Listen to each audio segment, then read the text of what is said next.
अस्सलाम वालेकुम पाकिस्तान। हमने लास्ट पॉडकास्ट में एक पर्सनैलिटी को दावत दी थी, एक बड़े अच्छे दोस्त जिन्होंने अमेरिका को बहुत अच्छे तरीके से एक्सप्लेन किया था।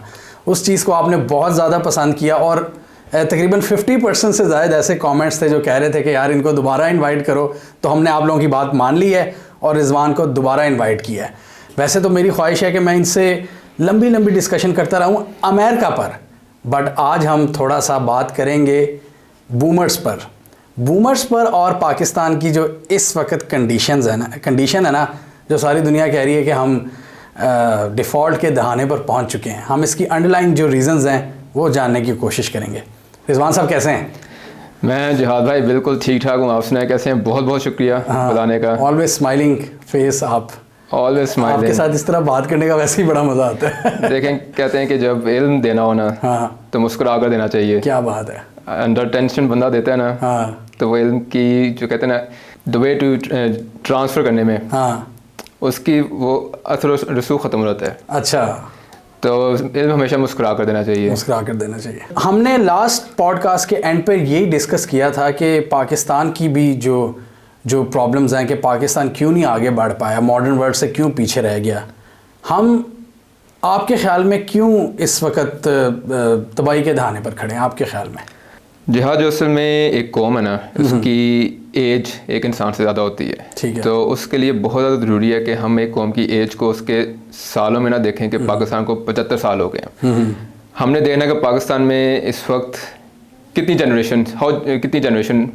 नस्लें पाकिस्तान में आ चुकी हैं। ठीक है। जिस तरह मैं आपको अमेरिका की मिसाल दूंगा तो अमेरिका की इस वक्त उनकी रफली 8वीं या 9वीं नस्ल है। पाकिस्तान की अगर हम लगाएं तो boomers were the original Pakistani ना, यानी वो 1947 में पाकिस्तान बना तो बूमर्स भी उसी दौरान ही पैदा हुए, तो वो हमारी पहली नस्ल है। बूमर्स वो बेसिकली मैं क्लियर करता चलूँ जो मिलेनियल से 2 नस्लें पीछे की है, जो जिनकी पैदाइश 50s में हुई, 50s 60s में हमारे अब्बे हमारे माँ बाप हैं, वालदैन हमारे वालदैन। ठीक है। तो वो और ये बहुत ज़रूरी होता है कि एक कौम के अरूज व ज़वाल को जब हमने परखना हो तो उसकी जनरेशनल नस्लों को स्टडी करना बहुत ज़रूरी है कि उन्होंने क्या गुल खिलाया, कि उन्होंने अपना होमवर्क किया कि नहीं किया। अब जब मैं पाकिस्तान को देखता हूँ ना तो मुझे पाकिस्तान को देखकर बनी इसराइल याद आती है। व्हाट? हाँ जी। अच्छा। चले मैं आपको बताता हूँ कि बनी इसराइल मुझे क्यों याद आती। जब बनी इसराइल निकली है ना मिस्र से आज़ाद होकर, तो वो असल में कहानी है 2 नस्लों की। एक नस्ल थी जो ग़ुलामी से आज़ाद होकर निकली और दूसरी नस्ल थी जो कि जब बनी इसराइल को सज़ा मिली 40 साल सहरा में, जो उस सहरा के अंदर सख्त तपिश के अंदर पैदा हुई। हमारी जो कहानी है ना वो जो पहली नस्ल है ना जो कि ग़ुलामी से निकली है उससे ज़्यादा मिलती है। उसकी वजह यह है कि जब वो पहली नस्ल ग़ुलामी से आज़ाद हुए और वो सहरा में आए और वो उन्होंने इसराइल वापस जाना था तो उन्होंने मूसा अलैहिस्सलाम से ना शिकवा कर दिया बहुत ज़्यादा कि मूसा ये तुम्हें ये कैसी आज़ादी है कि हमें मिस्र में हम ग़ुलाम थे लेकिन हमें मछली खाने को मिलती थी, खरबूजा खाने को मिलता था, हम लोग ग़ुलाम थे लेकिन सर पे छत तो थी ना। यहाँ पे ना ही हमारे सर पे छत है और खाने को सिर्फ तुम हमें चरिंद परिंद दे रहे हो। तो जिसके ऊपर बहुत ज़्यादा मूसा अलैहिस्सलाम ने फिर अल्लाह ताला से माफ़ी भी मांगी कि मेरी कौम अभी ग़ुलामियों से निकली है, इनको नहीं पता कि ऐसे यानी मतलब कदर नहीं कर रहे, आज़ादी की कदर नहीं कर रहे, यानी वो अभी भी अपने ग़ुलामी के दौर को याद कर रहे हैं कि इस आज़ादी से बेहतर है। तो जो हमारे बूमर्स हैं ना वो आज़ाद तो हो गए लेकिन वो कहते हैं ना कि एक वो साम्राज्य बुखार है, कि बड़ा टर्म वो नहीं उतरा साम्राज्य बुखार। वो क्यों नहीं उतरा उसकी भी वजूहात बहुत ज़्यादा हैं। ठीक है। उसकी वजूहात सबसे बड़ी ये है कि पाकिस्तान को बनाने वाले हमारे जो थे they belong to a generation we called the greatest generation. ये जो 1900 के इर्द गिर्द पैदा हुए थे, द फाउंडर्स। ठीक है। फिर इन फाउंडर्स ने अगर आप इनकी देखें, इनकी मैंने फाउंडर्स की पूरी तारीख पर ही, और amazing people all of them, यानी आपका पोइट ले लें, आपके पॉलिटिशियंस ले लें, आपके राइटर्स ले लें, सब के सब अंग्रेज़ी स्कूल में पढ़े हैं। ठीक है। और उनकी तसानीफ में, उनकी तकारीर में पता लगता है कि उन्होंने कैसी तालीम हासिल की है। इंटेलेक्चुअल थॉट नज़र आता है। इंटेलेक्चुअल थॉट नज़र आता है। लेकिन नैज़-सून 1947 होता है, और जब ग्रेटेस्ट जनरेशन से आगे पास पावर जाती है थोड़ी देर के लिए साइलेंट जनरेशन के पास, और फिर उसके बाद जैसे ही बूमर्स के पास आती है पावर, और बूमर्स सबसे ज़्यादा इस वक्त अभी तक हुकूमत बूमर्स कर रहे हैं पाकिस्तान में। अभी तक यानी 19 अभी बूमर्स की बाकियात हैं। हाँ। अभी भी बकाया जात उनकी चल रही हैं। जो 80s की हम कहते हैं, 80s की हम लोग द डिजास्टर्स एरा 80s। वो तो उसका तो ना एक साल उसके ऊपर होना चाहिए, उसकी ऑटोप्सी होनी चाहिए कि हुआ क्या था।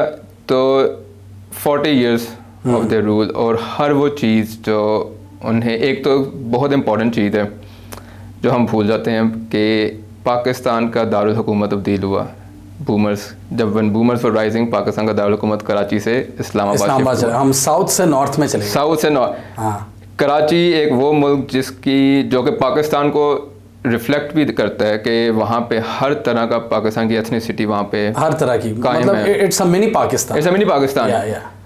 आपने वहाँ से दारुल हुकूमत हटाया एंड यू ब्रॉट इट, आप एक ऐसी पहाड़ी पे लेकर आए हैं जिसका किसी को पता भी नहीं था, और फिर आपने उसका आयरॉनिकली नाम भी रखा इस्लामाबाद।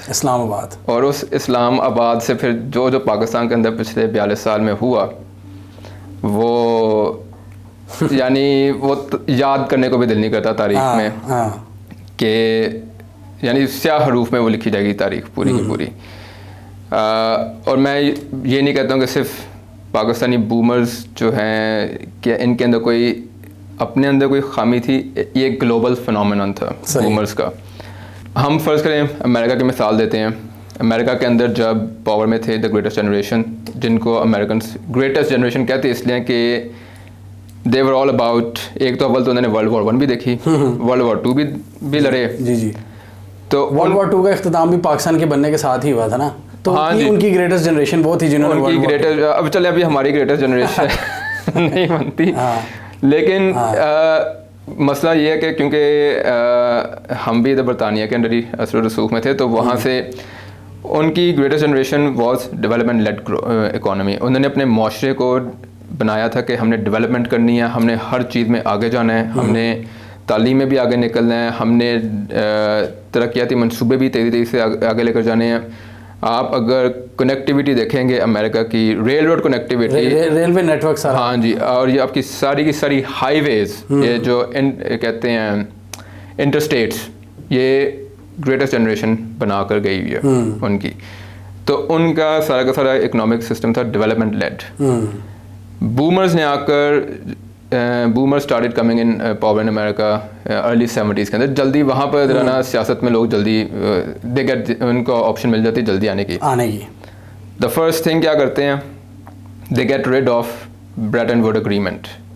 अच्छा, ब्रेटन वुड एग्रीमेंट आपको पता ही होगा कि गोल्ड कन्वर्टिबिलिटी डॉलर की, और वो ख़त्म उन्होंने इसीलिए की क्योंकि बूमर्स जो थे वो आ रहे थे उसके अंदर, वर्क फोर्स के अंदर ऐड हो रहे थे, और एक्सपेंडिचर बहुत ज़्यादा कर रहे थे, पैसे कमाई इतनी ज़्यादा थी नहीं, तो उन्होंने डॉलर को अनपैक कर दिया गोल्ड से, जिसकी वजह से आप एक चीज़ नोट करेंगे कि जब बूमर्स वर्क फोर्स में एंटर कर रहे थे,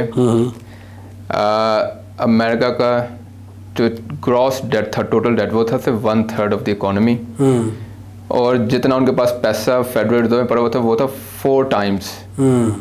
यानी आज जितना पैसा पड़ा फेडरल रिजर्व में उसका 4 times इनहेरिट किया था। यानी boomers in America inherited a lot of money, just like Pakistani boomers, they inherited a lot. अच्छा, ठीक है, दे इनहेरिटेड अ लॉट, बहुत पैसा था। ठीक है, लेकिन अब यहाँ से एक डाइग्रेशन हो जाती है बहुत ज़्यादा।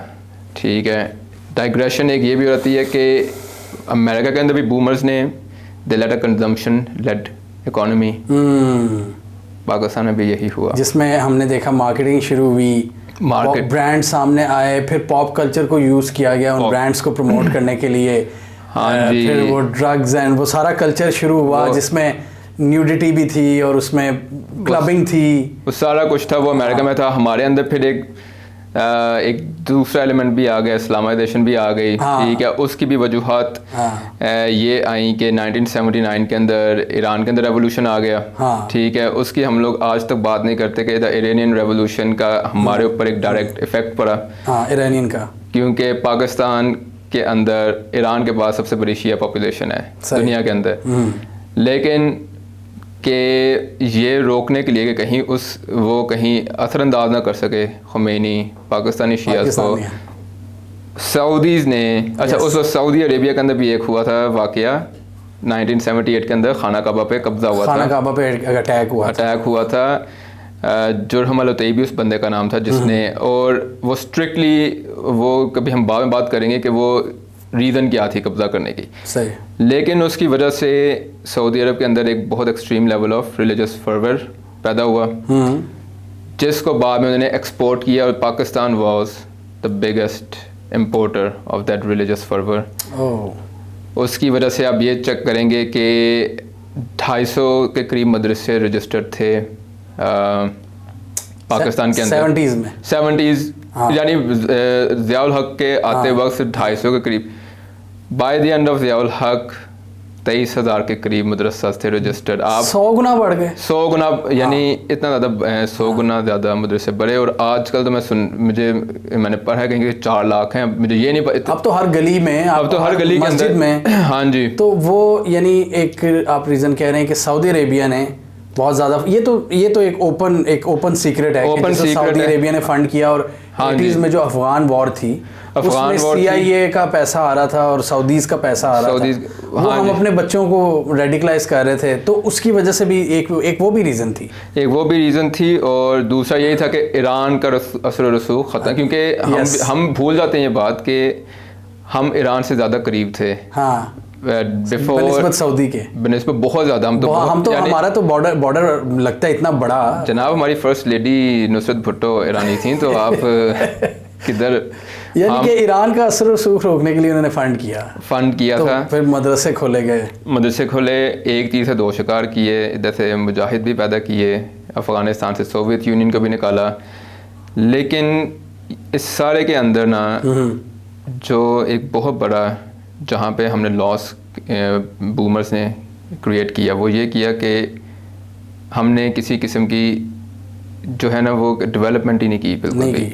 ठीक है, जो डेवलपमेंट अमेरिका में हो चुकी थी, जिस तरह अमेरिका के अंदर 50s 60s के अंदर कंप्यूटर कंपनीज आना शुरू हो गई थी। ठीक है, 70s में कंप्यूटर बनने शुरू हो गए थे। ठीक है, पाकिस्तान जहाँ पे हमारे बूमर्स ने बीको जैसी कंपनीज, बीको पाकिस्तान स्टील मिल जो थी वो 70s के अंदर लगी, PIA जो थी वो 50s 60s के अंदर लगी। अभी आप बीको का कुछ बता रहे थे मुझे। बीको का मैं बता रहा था, आप हैरान होंगे कि बीको डीजल इंजन बनाकर एक्सपोर्ट करती थी जर्मनी को। हम जर्मनी को एक्सपोर्ट कर रहे थे, जर्मनी को मशीनरी एक्सपोर्ट कर रहे थे। और आज after 40 years of boomer rule हम मेरे ख्याल मोटर भी शायद बना लेते हैं, छनकना भी नहीं एक्सपोर्ट कर रहे, छनकना भी तो आप अंदाज़ा लगा लें कि कहाँ से हम लोग गिरे हैं, किस ऊंचाई से हम लोग गिरे हैं। और इसकी वजूहात जो थी वो लेट्स बी वेरी प्रैक्टिकल, वो ये है कि हमने, क्योंकि बूमर्स जब पावर में आए ना, मैं बूमर्स को कहता हूँ the generation of negligence and indulgence. ठीक है, पैसा, जिनके पास पैसा ज़्यादा है, या उन्होंने परवाह नहीं की सियासत की, उन्होंने परवाह नहीं की कि हम पाकिस्तान को डेवलप करें। उन्होंने इंडल्ज किया अपने आप को अपने पैसे के अंदर, उन्होंने दे स्टार्टेड कंज्यूमिंग, और उन्होंने बाकी पूरी कौम को भी कंजम्पशन पे लगाया। यानी जो, अब मैं ये नहीं कहूँगा कि सारे के सारे बूमर्स आर बैड, लेकिन ये जो साइड ऑफ बूमर्स थी जो कि पावर में आई, इसने बाकी सारे बूमर्स को अपने साथ मैनिपुलेट किया है। सही। इनको कहते हैं ना कि न्यूटन का 3rd लॉ ऑफ मोशन है, वो यहाँ पे बूमर्स ने फेल कर दिया कि वो एक्शन आया, उसका इक्वल एंड ऑपोजिट किया, वो नेग्लिजिबल रिएक्शन भी नहीं आया, रिएक्शन ही कोई नहीं आया, बल्कि उस एक्शन के मल्टीपल एक्शंस होते गए, वो एक्शन मल्टीप्लाई होता गया, वो एक्शन मल्टीप्लाई होता गया है। और इसके ऊपर यानी काफ़ी ज़्यादा अगर हम लोग देखें, अगर हम लोग कंपैरिजन करें चाइना के साथ, तो चाइना की जो बूमर जनरेशन थी वो थी हार्ड वर्किंग जनरेशन, वो कौम वो जनरेशन जिसने 30 साल साइकिलों पे गुजार के अपना मुल्क बनाया है। अभी हम ये बूमर्स की बात कर रहे हैं ना 80s की, तो आप देखें वो ऐसा उन्होंने इतना एंजॉय किया, मतलब ज़िया को बड़ा हम प्रेस में सुनते हैं क्योंकि ज़िया बेसिकली प्रेस फ्रीडम का दुश्मन था ना, लेकिन आप शायद मेरी बात से एग्री करेंगे कि बाकी किसी आम अंकल से पूछ लें जिनका ताल्लुक मीडिया से नहीं है, वो यही कहेंगे हमने बड़ा एंजॉय किया है। 80s में पाकिस्तान के पॉप कल्चर भी परवान चढ़ा है, पाकिस्तान में गाने, म्यूज़िक, फिल्में, हर चीज़ बनती रही है, स्पोर्ट्स में पाकिस्तान ऊपर था, यानी कि वो अयाशी और वो ख़त्म नहीं हुई। यानी कि वो जो आप पैसे की बात कर रहे हैं ना, पैसा आया, वो जो हम कंजम्पशन लेड इकॉनमी बने, क्योंकि हमारे बूमर्स ने मैन्युफैक्चरिंग पे ध्यान नहीं दिया, हम इजी मनी की आदत लत लग गई ना। हाँ जो जनरल अख्तर, अब्दुल रहमान और ज़ियाउल हक और इनके बच्चे आज तक खा रहे हैं, बच्चे हाँ जी इंजॉय कर रहे हैं। इतने डॉलर्स आए थे, इतने डॉलर्स आए कि उन्होंने उसका 1 to 2% सोसाइटी में भी फेंक दिया और ख़ुद भी रखा, तो वो सोसाइटी को भी इंजॉय करा रहे थे उस वक्त। तो यही चीज़ है कि और यही स्पेंड करते गए, और बिल्कुल यही चीज़ दुनिया में हर बूमर ने भी की है। अच्छा, अमेरिका के अंदर बूमर्स, अच्छा अमेरिका के अंदर जो आपको पता है द ग्रेटेस्ट सबसे ज़्यादा टैक्स पे किया हुआ है साइलेंट जनरेशन है, हाँ, जो कि बूमर से पहले की जनरेशन है। लेकिन जो ही बूमर पावर में आते हैं टैक्स कट्स, जो ही बूमर पावर में आते हैं आप देखेंगे कि स्कैंडल्स, करप्शन, फ्रॉड, करप्शन शुरू हुई, मैसिव करप्शन। यानी कि दुनिया बड़ी बेहतर थी 60s में, मतलब लोगों को इस तरह फ्री करप्शन की आदत मेरे ख्याल 80s में आई है। ये 70s जब ये ब्रेटन वुड एग्रीमेंट सस्पेंड किया ना निक्सन ने, ये करप्शन उसके इनेबल करने के लिए था।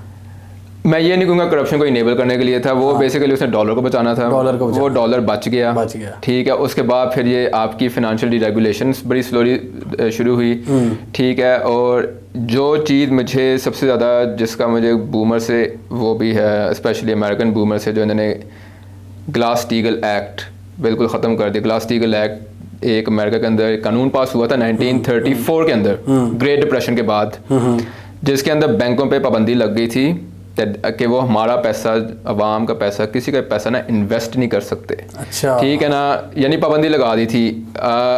वो ग्लास-स्टीगल एक्ट जब ख़त्म हुआ ना, उसके बाद फिर आप देखेंगे कि आपके पास एशियन फाइनेंशियल क्राइसिस पहले आया, ऐसे ही है, फिर उसके बाद आपके पास .com बबल आया, फिर आपके पास ग्रेट फाइनेंशियल क्राइसिस आया 2008 का। वो भी एक अलग पूरी एक कहानी है जो हम कभी बात करेंगे कि किस तरह बूमर्स ने पेंट सूट पहन के, टाई पहन के ऐसे ऐसे बड़े गुल खिलाए हैं कि आप सोच नहीं सकते कि ये पेंट सूट वाले बंदे ये हरकतें कर सकते हैं।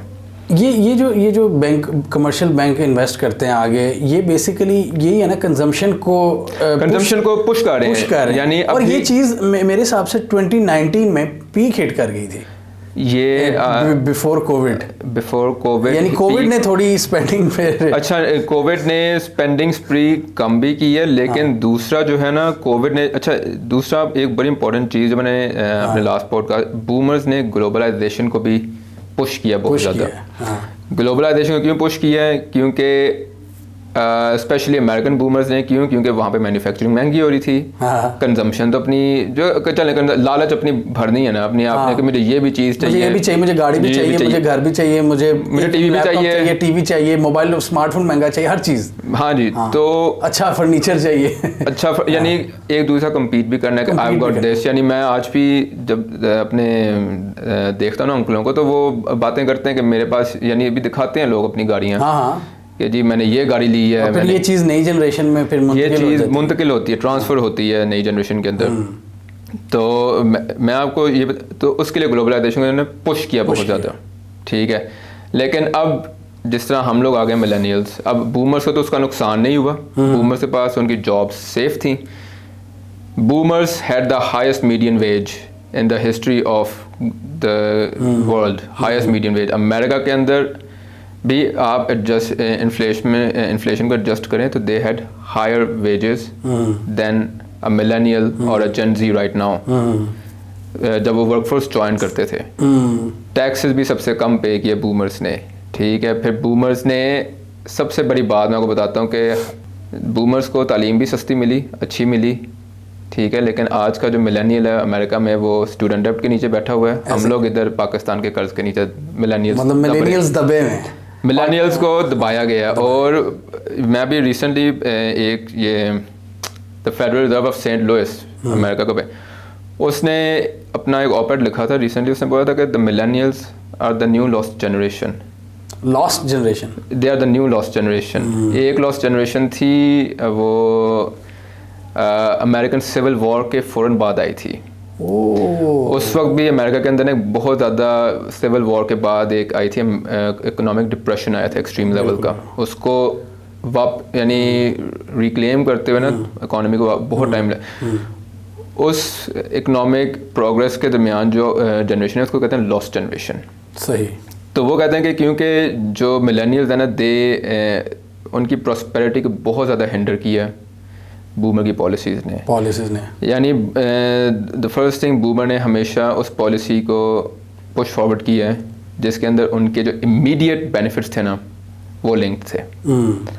बूमर ने फ्यूचर का नहीं सोचा। बूमर ने यानी द बूमर जनरेशन, उन्होंने पॉलिटिक्स को भी साइड पर रखा है, उन्होंने क्लाइमेट को भी होता है ख़राब तो होने दो। हाँ, क्लाइमेट ठीक है। फिर जो सबसे इम्पोर्टेंट चीज़ थी स्पेशली रिलेटेड टू पाकिस्तान, के इन्होंने यूनिवर्सिटीज़ के अंदर जिन यूनियंस के थ्रू ये लोग पावर में आए, स्टूडेंट यूनियंस को, या तो इन्होंने स्टूडेंट यूनियंस को ख़त्म कर दिया या इन्होंने स्टूडेंट यूनियंस को डिस्टॉर्ट करके डिसफंक्शन या अपने गुंडे बना लिए, अपने गुंडे बना लिए। यानी एमएसएफ हो गई, आईजेटी हो गई, तो हाँ जमीयत हो गई। जमीयत तो इसमें साहब इन्होंने गुंडागर्दी के अलावा कुछ नहीं किया। गुंडागर्दी के अलावा यानी जो स्टूडेंट यूनियन का जो एक बेसिक मकसद था ना कि आपने हर तरह के स्टूडेंट को इकट्ठा यूनिफाई करना है, वो बिखर गए और एक दूसरे को मुक्के लाते मारने जोगे रह गए। हमने अपनी आंखों से हाथ देखा। हाँ जी।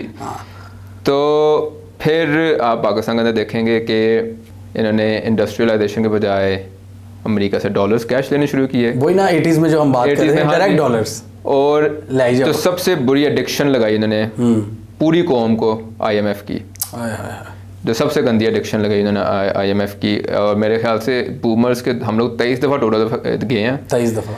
और बिगिनिंग फ्रॉम 1980s हम शायद 15 से 16 दफ़ा गए हैं IMF के पास इन पिछले 42 ईयर्स के अंदर 15। तो आप लगा लें कि ऑन एवरेज हम 2.5-3 साल बाद IMF के पास वापस होते हैं, जा रहे होते हैं कि जी कुछ करते हैं, कुछ कर दें। अभी भी आप देख लें, मैं Ishaq Dar one of our most amazing finance ministers, boomers, you know, वो जब बैठे हुए थे IMF वालों के पास, तो मैं IMF वालों की शक्लें देख रहा था कि वो तो जिस तरह बड़े सीरियस किस्म के, वो उनकी आंखों से पता लग रहा था कि देवर like they can't take this guy anymore. तो और ये चीज़ आप देखें कि फर्स्ट ऑफ ऑल अब मैं आपको बताता हूँ कि इसके अंदर 2 काम जो कि when boomers were joining the political spectrum, लेकिन उस वक्त साइलेंट जनरेशन पावर में थी। ठीक है, यानी साइलेंट जनरेशन ने सबसे ज़्यादा कम हुकूमत की पाकिस्तान के अंदर, सिर्फ 7 से 10 साल की है। और उसके अंदर most famous is Zulfikar Ali Bhutto, Ayub Bhutto या लियाकत, हाँ अयूब खान भी, हाँ जी। लेकिन नहीं, अयूब खान जो था वो उससे पिछली जनरेशन का है, वो पिछली जनरेशन का है अयूब खान। और भुट्टो ने इन्हीं बूमर्स के जो है ना, क्योंकि पीपल्स पार्टी वॉज जवानों की पार्टी, उस टाइम के बूमर्स जवान थे, उस वक्त बूमर यूनिवर्सिटी में थे, जवान थे। द बिगेस्ट ब्लंडर जो इन्होंने किया वो नेशनलाइजेशन। अभी तक हमने आज तक कभी रिकवर नहीं हो सके, नहीं, हमने कभी उस पर ऑटोप्सी नहीं की कि उस नेशनलाइजेशन का हमें फ़ायदा कितना हुआ, नुकसान कितना हुआ। उसका जो हमें डेफिनेट नुकसान हुआ ना, वो ये हुआ कि आपके पास फॉरेन कंपनीज आई ही नहीं दोबारा कभी। ठीक है, देखें मैं आपको एक बड़ी सिंपल सी मिसाल देता हूँ। China was a communist country, लेकिन उसने अपनी मार्केट्स ओपन की, foreign companies rushed into China, भागी हैं। हमारा क्या मसला हुआ, हम तो कैपिटलिस्ट थे, हम 60s की जो पॉलिसी थी, हाँ जी, हमने तो बड़ा ओपनली सबको बुलाया, जापान, जर्मनी, चाइना, अमेरिका सबसे ट्रेड कर रहे हैं। लेकिन आपने क्या किया, नेशनलाइज कर दिया। आपने 70s में वो रिवर्स कर दी। आपने हाँ। इस चीज़ की ना मुआफ़ी नहीं मिलती इसकी, ये वो जुर्म है जिसकी मुआफ़ी नहीं मिलती। कार्डिनल सिन है ये कि आपने आप कहते हैं ना राह पे चल रहे हो आप, आपने अचानक ही ना 5वें गेयर पे गाड़ी और उसको आपने रिवर्स पे डाल दिया और आगे बस कभी फॉरेन कंपनी से बात आई ही नहीं। और आप देखेंगे इकोनॉमिक स्टैग्नेशन तब से हमारा शुरू हो चुका हुआ था। ज़ियाउल हक को बचाने में जितना ज़्यादा अमेरिका का हाथ था, ठीक है, कि कैश में डॉलर आते रहे। जी वो और तो बड़ी दफ़ा डिस्कस कर चुके हैं कि इकॉनमी इतनी बड़ी थी नहीं, डॉलर पंप करो ओके सब गाड़ियाँ आ रही हैं, सब इम्पोर्टेड स्टफ आ रहा है, अमीर खुश हो रहे हैं और फिर उसके बाद आखिर में जाकर जो इसहाक डार ने दोबारा हरकत की 98 के अंदर। इसहाक डार ने 98 में जब मुल्क डिफ़ॉल्ट होने लगा था तो उसने जो लोगों के डॉलर ले लिए थे, डॉलर्स थे वो उसने छीन लिए और लोगों को रुपए में दे दिया था, वो करेंसी छाप के। हाँ जी, उससे पैसे दे दिए थे। और मतलब जब करेंसी आप ज़्यादा छापते हो उससे भी इन्फ्लेशन आ जाती है ना। जब आप प्रोडक्टिविटी के हिसाब से, जीडीपी के हिसाब से पैसे ज़्यादा छाप देते हो तो दैट मीन्स इन्फ्लेशन। हाँ जी, हाँ, तो वो उसने कॉज कर दी। लेकिन इसके अलावा जो क्या हुआ, मुझे मेरे हमारी पिछली जनरेशन एक्स के मेरे जानने वाले हैं, ही वर्क्स इन माइक्रोसॉफ्ट, उन्होंने बताया कि माइक्रोसॉफ्ट पाकिस्तान आ रही थी, सब कुछ डन था, इसकी वजह से उन्होंने कहा हम तो आ ही नहीं रहे। ये 99 में जो खड़मास हो रहा था, ये 98 पहले डॉलर उठा, फिर वो हो गया मार्शल लॉ लग गया। उन्होंने कहा कि हम तो इस तरह के मुल्क में इस बकवास में नहीं हम लोग आ सकते। क्यों आएंगे यार, वो पॉलिटिकल अनसर्टेनिटी में नहीं, आप चले पॉलिटिकल अनसर्टेनिटी है, लेकिन आप ना बैंक आपने अगर मगरबी तर्ज अमल पे चलना, दिस इज समथिंग बूमर्स समझते नहीं है कि आपने अगर मगरबी तर्ज अमल पे सब काम करना है ना, तो उसकी फिर लवाजमात आपको पूरी करनी पड़ेंगी। आप ये नहीं कर सकते कि अच्छा अब ये हम कोई यानी वो कहते हैं ना कॉस्मेटिक चेंज कर दें कि हमारे हक में भी कुछ हो जाए, इस तरह आप नहीं कर सकते। वो आपको फेस करनी पड़ती हैं, लवाजमात उनकी पूरी करनी पड़ती हैं। और ये एक बहुत बड़ा कार्डिनल सिन है इन द वेस्ट कि बैंक में पैसा पड़ा है और फेडरल गवर्नमेंट आकर बैंक से पैसे आवाम के उठा के ले जाए। ये कार्डिनल सिन है, गवर्नमेंट नहीं कर सकती काम, क्योंकि आपका बैंकिंग सिस्टम सारा लिंक है वेस्ट से, डॉलर सिस्टम से, और आप उसी में हेर फेर कर दें। और जिसकी वजह से अब आप सोचें 98 में अगर माइक्रोसॉफ्ट आती, मतलब आप समझते हैं कि भुट्टो के बाद दूसरा बड़ा जो सिन, मतलब जो दूसरी बड़ी डिस्ट्रक्शन की गई वो इकोनॉमी की, वो ये की गई है। ये जो लोग इसहाक डार के फ़ैन हैं, मैं इनको बताता चलूँ कि भाई साहब तीसरी दफ़ा मुल्क को डिफ़ॉल्ट करने लगे हैं 98 में, फिर इन्होंने 2017 में भी बड़ा को खसारा छोड़ा था, trade deficit, and now third time they are doing the same. So keep supporting your Ishaq dollar. और 2017 का तो तारीखी ट्रेड डेफिसिट था ना, 17 का या $20 बिलियन का। No sir it was $20 billion. Trade deficit $43 billion का, बट करंट अकाउंट डेफिसिट इतना था। करंट अकाउंट डेफिसिट, हाँ जी करंट अकाउंट डेफिसिट। अच्छा, फिर इस पे आ जाए trade deficit, current account deficit पे। अब 99 आ गया, Musharraf 98, boomers are fully in power. आपका मेरे ख्याल से BS1 से लेकर BS22 तक सारा बूमर बैठा है। हाँ, इस वक्त ना ये तो मुझे जान को था, वो आज भी बैठे हैं वो यही मसला, वो आज भी बैठे हैं, यानी रिटायरमेंट ही नहीं लेते, यानी 60 कितनी पाकिस्तान की 60 है रिटायरमेंट एज, 60 है तो वो एक्सटेंशन ही ले ही जाते हैं। मैं किसी देख रहा था, किसी जगह पे पढ़ रहा था, पता नहीं कितनी सच्चाई है इस बात पे, सुनी सुनाई बातें हैं ना, सोशल मीडिया पे चल रही थी कि कोई आर्मी चीफ थे एक्स हमारे, उनके जो ससुर साहब थे वो पॉलिसीज़ डिक्टेट करवाया करते थे, और वो 80s की ही प्रोडक्ट थे, और उनकी ख्वाहिशात के मुताबिक मुल्क चल रहा था, ताइनातियाँ चल रही थी। आगे मैं कुछ नहीं कहना चाहूँगा, आप कंटिन्यू हो भी सकता है यकीनन तो क्या होता है आपका 98 से लेकर 2023 है, ट्रेड डेफिसिट भी है, करंट अकाउंट डेफिसिट भी है, यानी 24 साल से हम लोग डेफिसिट में चल रहे हैं। जी इसके अंदर ये 24 साल में से हम लोगों ने इतने साल हमने निकाले भी क्यों हैं, क्योंकि 20 साल तक अमेरिका रहा है अफ़गानिस्तान के अंदर, तो वो हमारा आप समझते हैं बचाव हो गया है किस्म का, वो हमारा बचाव ही था कि डॉलर मिलते रहे। कि डॉलर मिलते रहे हैं। हाँ, डॉलर ज़िया साहब के दौर में, फिर मुशर्रफ के 10 साल थ्रू आउट वहाँ पर throughout और जब वो रहता है तो वो फिर अपना बंदा लगाता है पहले। वो ना एक बंदा भी नहीं लगाता, वो नहीं मतलब पाकिस्तान में वो अपना ही कप्तान लगा देते हैं कि वो कप्तान ये कॉन्स्पिरेसी थ्योरी है, लेकिन वो आने से पहले अपना बंदा सेट करवा कर देते हैं। वो कोच भी लगा कर जाते हैं, वो सारा कुछ लगा कर जाते हैं। हाँ जी। तो 21 साल तो अब अमेरिका गया, 2000 पिछले साल गया अमेरिका, तो अब आप देख लें पैसे नहीं आ रहे, अमेरिका बहादुर नहीं। और दिस इज़ द प्रॉब्लम। अब द बूमर्स, जो हमारी बूमर जनरेशन है, they are not out of the box thinker. Yes.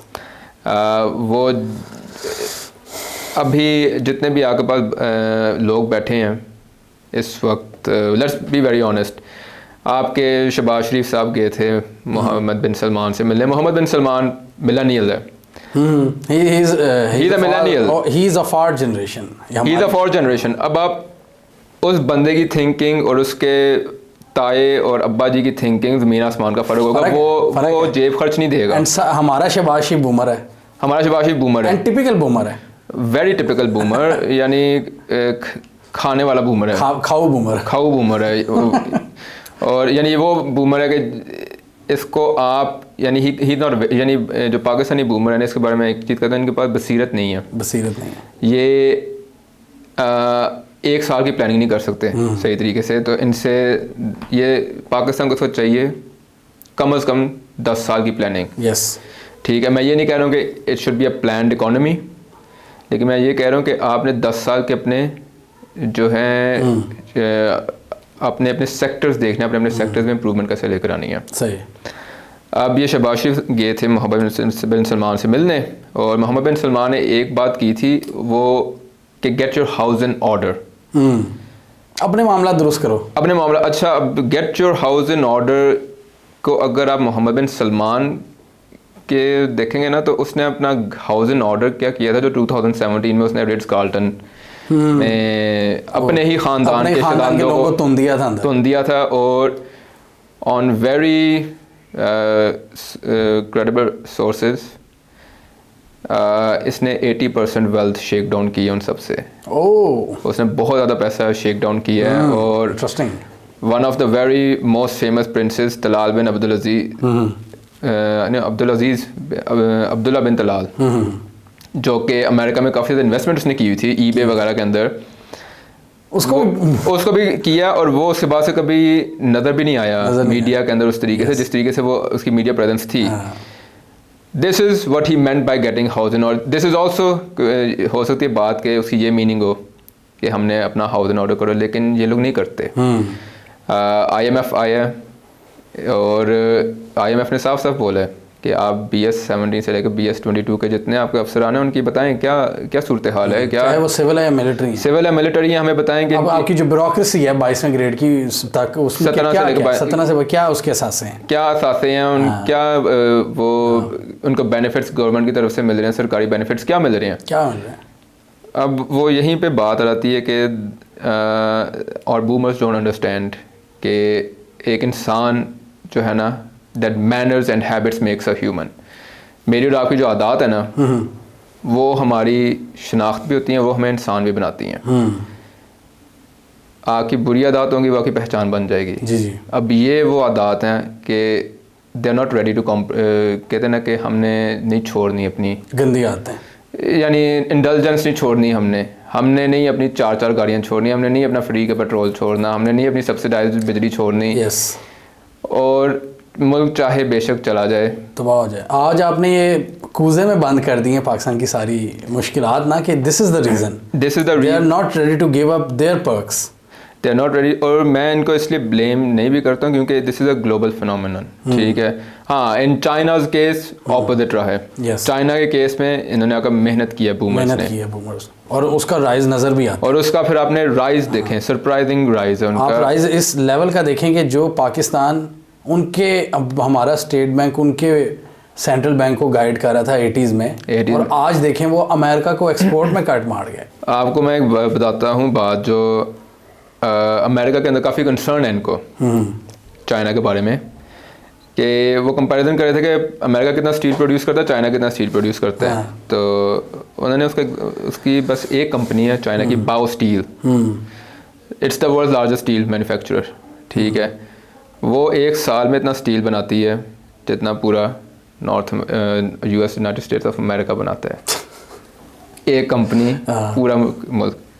आप यहाँ पे देखें पाकिस्तान स्टील मिल मिली, वो 2006 से 7 से बंद है, 2006-7 से बंद है। जी ऐसे ही। उसने 1 किलो का भी स्टील नहीं बनाया होगा, नहीं बनाया। लेकिन all of their employees are getting paid. Salary ले रहे हैं वो, सैलरी ले रहे हैं, गोल्डन हैंडशेक नहीं ले रहे, सैलरीज ले रहे हैं। यानी मैं और आप मिलेनियल्स जाएंगे, हमें जॉब नहीं मिलेगी, लेकिन वो बूमर्स बैठे हैं, काम नहीं कर रहे, उनको उनकी सैलरीज मिल रही हैं। यही हाल और भी इदारों का है। आप पीआईए को देख लें, पीआईए को देख लें। पीआईए आपको पता है कि हमारा सबसे जो वो था ना प्रॉफिटेबल रूट, वो था कराची टू न्यूयॉर्क। न्यूयॉर्क वो बंद पता क्यों हो गया कि उसकी 75% जो टिकट्स थी ना वो अनपेड होती थी, उस पर फ्री लोग सफ़र करते थे। बूमर ने बहुत फ्री सफ़र किया हुआ है अमेरिका का। Wow, this is beyond shocking. Beyond shocking. आप दूसरा ये भी देखें, फ्री में ट्रैवल करें इधर, फ्री में ट्रैवल। इधर हम इस्लामाबाद नहीं अब जा सकते, जितना महंगा कर दिया। वो हमारे लिए हो गया ना 272 रुपये।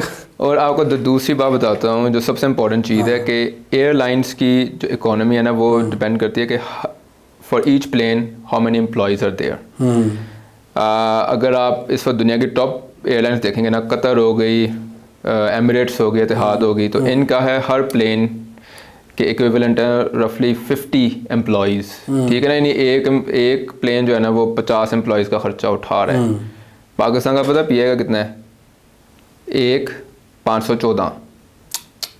एक प्लेन टू 514 एम्प्लॉयज़ की रेशो है, इतना का खर्चा उठा रहा है। यानी वो मुझे नहीं समझ में आ रही कि वो कैसे मैथ किस तरह सस्टेन कर सकते, वो किस तरह सस्टेन कर रहा है। मुझे तो अभी तक ये नहीं पता कि पीआईए चल कैसे रही है, लेकिन ये ग्राउंड रियलिटीज़ हैं कि आप बने बनाए इदारे मिले। एजुकेशन सिस्टम में आप जाएँ, हमारा public school system was one of the best. मैं जब था छोटा था तो मैं डीपीएस का मैं नाम सुना हुआ था, स्कूल मैंने देखा नहीं था हुआ। जब मैंने उसका कैंपस देखा तो मैं तो कैंपस देख के परेशान डीपीएस का, मैंने कहा व्हाट इज दिस, मैंने स्कूल का नाम क्यों नहीं सुना हुआ।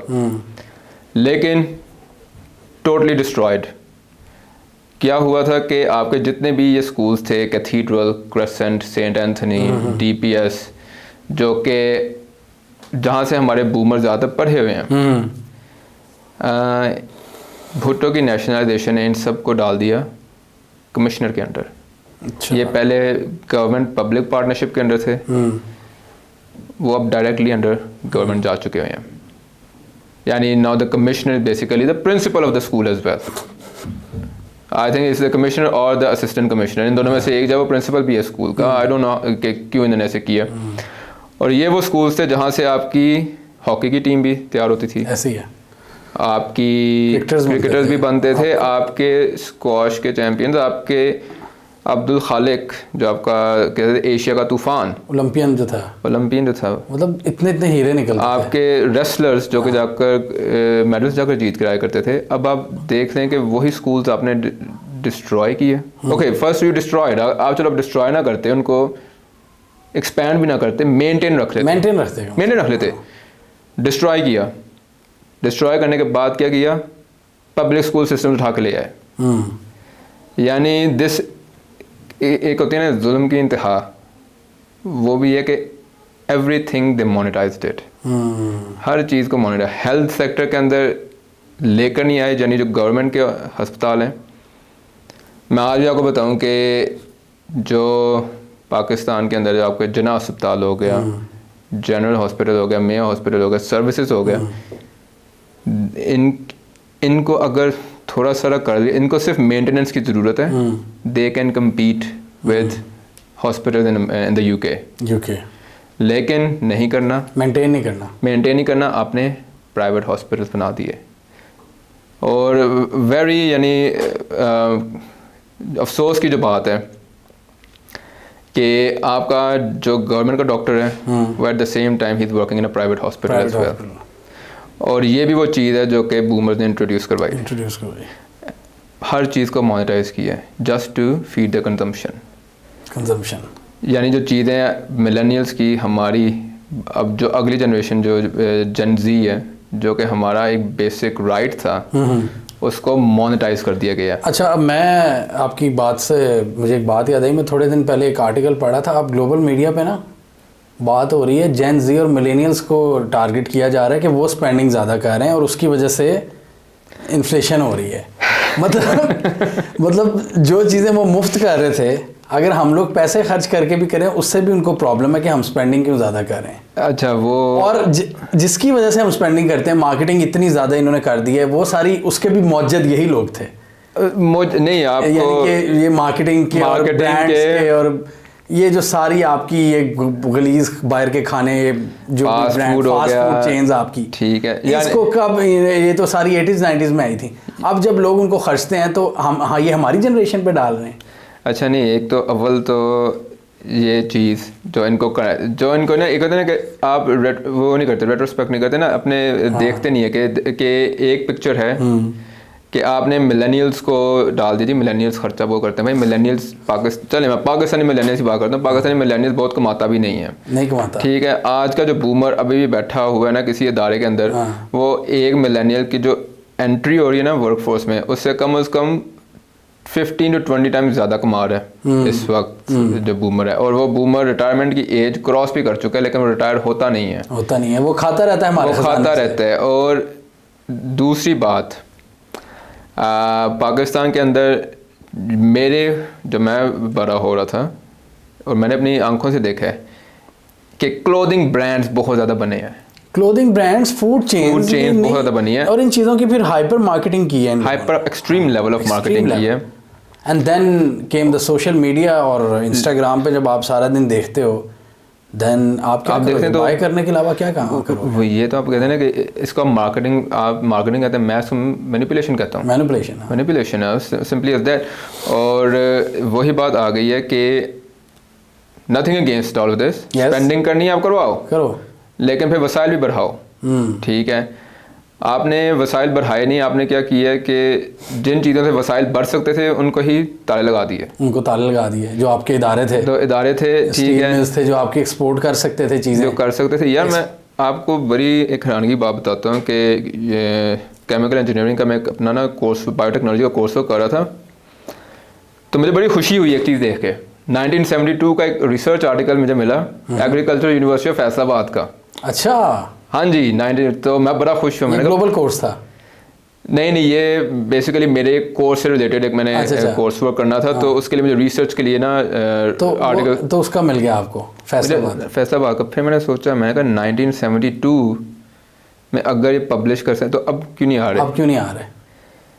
और यही चीज़ मैंने देखी है कि since the boomers have been in power, हर चीज़ इंपोर्ट करते रहे हैं, ठीक है, आइडियाज़ इंपोर्ट करते रहे हैं, अपनी रिसर्च पे काम नहीं किया। डेमोक्रेसी इंपोर्ट की, प्रोडक्ट्स इंपोर्ट, चलें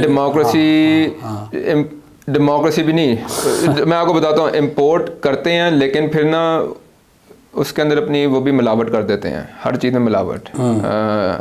डेमोक्रेसी लेकर आए तो उसमें भी मिलावट की, हर चीज़ के अंदर जो है ना, यानी अगर तो एंटरटेनमेंट आप अपनी देख लें, एंटरटेनमेंट इंडस्ट्री को देख लें, सारी इंपोर्ट की हुई है। यानी मुझे जो है आजकल के ड्रामों में और स्टार प्लस के ड्रामा में कोई फ़र्क नज़र नहीं आता, लेकिन हमारे ड्रामे रहे हैं इंडिजिनस 70, 80, 90 में, 90s तक रहे हैं, बस 90s तक रहे हैं। उसके बाद फिर एकदम से वो कहते हैं ताला लगा है, वो स्टार प्लस आए हैं, वो स्टार प्लस बंद हुआ, तो अब हम लोग भी और बंद हो गए स्टार प्लस। मुझे तो नहीं अब नजर आता स्टार प्लस, मैंने नहीं, वो पाकिस्तान में बंद हुआ होगा। अच्छा, हाँ, पाकिस्तान में बंद हुआ होगा, लेकिन ऐसे भी उसकी जगह हम लोगों ने ले ली ना। अब तो आ गए, काफ़ी चैनल आ गए हैं, बहुत आ गए।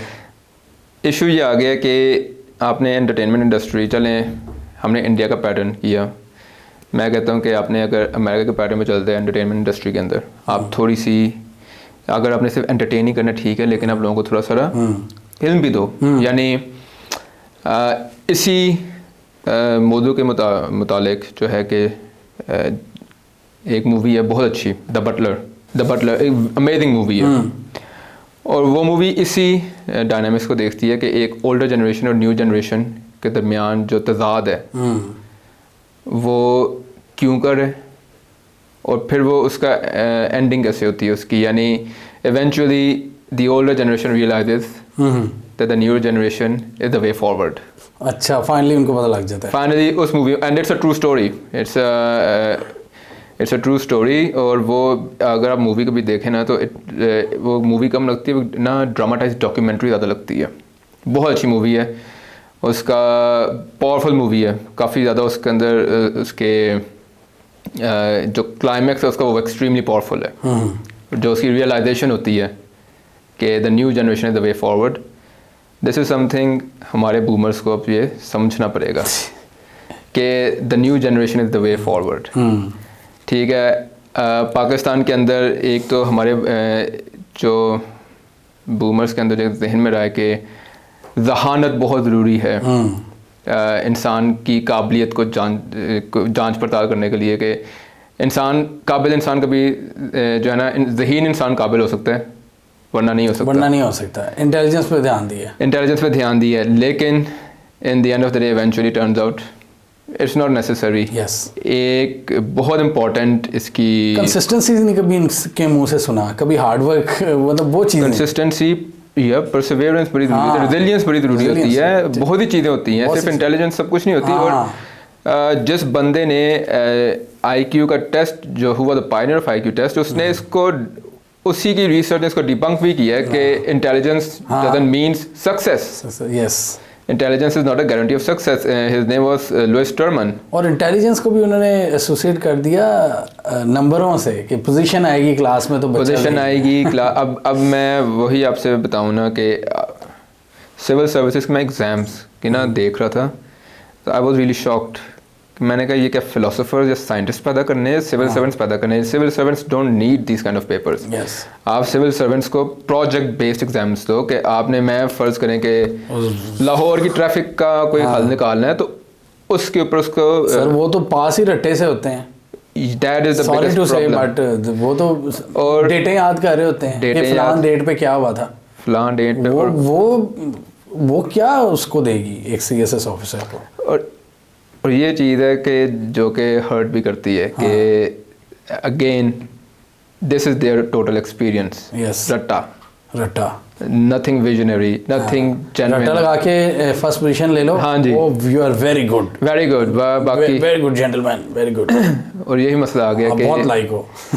और दूसरा ये है कि इनका जो बहुत ज़्यादा हमेशा रहा है हमारे बूमर्स का जर्नी. अब जिस तरह मैं देखता हूँ कि एक हमारी स्पोर्ट्स थी हॉकी और नेशनल गेम, नेशनल स्पोर्ट्स, उसकी आई डोंट नो उसकी डिस्ट्रक्शन क्यों की. And out of all the games, यानी nothing against cricket, why they chose cricket, why not football. यानी मैं आपको ना बड़ी मज़ेदार बात सुनाता हूँ कि मुझे क्रिकेट से, आई डोंट लाइक क्रिकेट, मैं क्रिकेट का बहुत बड़ा फ़ैन नहीं हूँ क्योंकि I don't find cricket a very engaging game. ठीक है, उसमें आगा एक बैट्समैन है and you have got a bowler, that's it. Bowler अच्छा या बैट्समैन अच्छा, दैट्स इट. फुटबॉल की डायनामिक्स बिल्कुल डिफरेंट है. फुटबॉल में टीम है, पूरी टीम लगी हुई है. ठीक है. और इसके ऊपर एक रिसर्च हुई थी फुटबॉल के ऊपर कि what is the thing that matters in football, कि how do we make a great football team, ये बताने के अंदर हुई थी रिसर्च. और the person who did the research उसने कहा था कि आपका जो बेस्ट प्लेयर है ना, फ़र्ज़ करें उसको आपने स्कोर, वो थिंक आउट ऑफ 100 उसके 92 मार्क्स हैं. मैक्सिमम आप अगर उसको 97 तक 99 तक भी ले जाते हो ना तो आपकी जो ओवरऑल टीम पे जो इफेक्ट पड़ेगा ना वो ये कि 10% गोल ज़्यादा हो जाएंगे और 5% आपके ओवरऑल एग्रीगेट पॉइंट्स बढ़ जाएंगे. लेकिन if you take your weakest player और आप भी उसके जो है, इफ़ यू टेक हिम, अगर उसका स्कोर है 27 and you take him to 35, उससे क्या फ़र्क पड़ेगा, आपके गोल्स 30% बढ़ जाएंगे एंड यू माइट इवन आपका जो एग्रीगेट पॉइंट है वो भी डबल हो जाए. तो this is how a society actually works. We are moving towards a weak link society. Weak link society से मुराद ये है कि आपने अपनी अब ये अमेरिका में और यूके में, यूरोप वगैरह में ये चीज़ शुरू हो चुकी है that we need to concentrate on the weakest links of the society, weakest segments of society. आपने अपने वीकेस्ट सेगमेंट्स को ऊपर लेकर आना है, उनके पॉइंट्स पर आने हैं। अच्छा, आप कुछ कहना चाहेंगे? नहीं आप इससे मुझे याद आ गया एहसास प्रोग्राम। हाँ जी, इमरान खान ने This is what Imran Khan was doing. Yes, Imran Khan की बात इनको समझ नहीं आ रही थी इन एलिटियों को। इमरान खान जो कह रहा था लंगर खाने, वो कहते थे इसका क्या फ़ायदा है। हालांकि वो ये बड़ी दफ़ा उसने समझाया कि सोशल प्रोटेक्शन प्रोग्राम जो यूरोप ने शुरू किए, चाइना ने शुरू किए, एक आप इतनी बड़ी पॉपुलेशन को आप नहीं ऐसे छोड़ सकते, वो अल्टीमेटली बोझ बन जाएगी सोसाइटी में। अल्टीमेटली ये जो झोंपड़ियों में लोग रहते हैं, होमलेस लोग हैं, वाकई आप में इनको कुछ शेल्टर प्रोवाइड करें, इनको सोसाइटी का कंस्ट्रक्टिव पर्सन बनाएंगे तो वो इकोनॉमी में हिस्सा डालेंगे। इकोनॉमी का हिस्सा बट हमारी एलीट ने उनको टोटल इग्नोर किया हुआ है, टोटल इग्नोर। नहीं, और इसकी वजह वही आ जाती है कि सेहत कार्ड भी बंद कर दिए, लंगर खाने भी बंद कर दिए। मैं कल पढ़ा था पिंडी में आखिरी शेल्टर जो हाउस था वो भी बंद कर दिए, और वो इस्लामाबाद में वो जो उनकी रेडियां थी एहसास के अंदर, वो सारी तोड़ दी उन्होंने। वो भी तोड़ दिए, लेकिन अपने शाह खर्चे नहीं बंद करने, शाह खर्चियाँ नहीं बंद, वीवीआईपी प्रोटोकॉल नहीं बंद, वो नहीं बंद करना, ठीक है। और फ्री बिजली नहीं बंद कर दी, फ्री पेट्रोल नहीं बंद करना, वीवीआईपी कल्चर, $17 बिलियन की जो एलीट सब्सिडी खा जाती है, जो यूएनडीपी ने रिपोर्ट जारी की, वो नहीं बंद, वो नहीं ख़त्म करनी।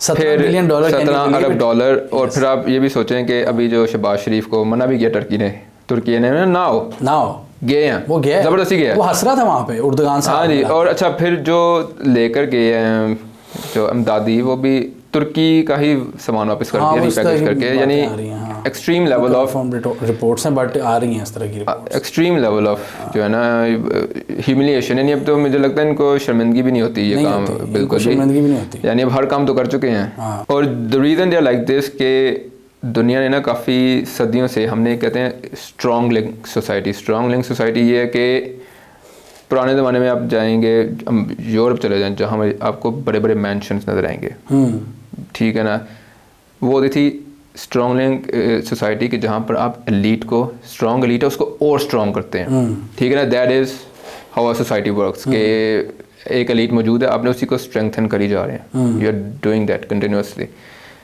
लेकिन अब वो ब्रेक होना शुरू हो रही है दुनिया में, वो दुनिया में अब, क्योंकि दैट इट्स नॉट वर्किंग, वो अब काम नहीं कर रही। क्योंकि अभी क्या वजह है कि इस वक्त दुनिया की जितनी भी वर्क फोर्स है ना, स्पेसिफिकली अमेरिका, वो सब 35% मिलेनियल्स हैं। और मिलेनियल्स जहाँ पर भी जाएंगे, अगर तो उनके ऊपर स्टूडेंट डेट नहीं है तो उनके ऊपर मुल्क का कर्ज है, ठीक है ना। जो इन्फ्लेशन मैं और आप फेस कर रहे हैं वो हमारे आबा व अजदाद ने नहीं किया, बिल्कुल भी। उन्होंने इस तरह के हालात नहीं देखे, ठीक है। Boomers they had a ability, इतना पैसा कमा रहे थे कि वो घर खरीद सकते थे।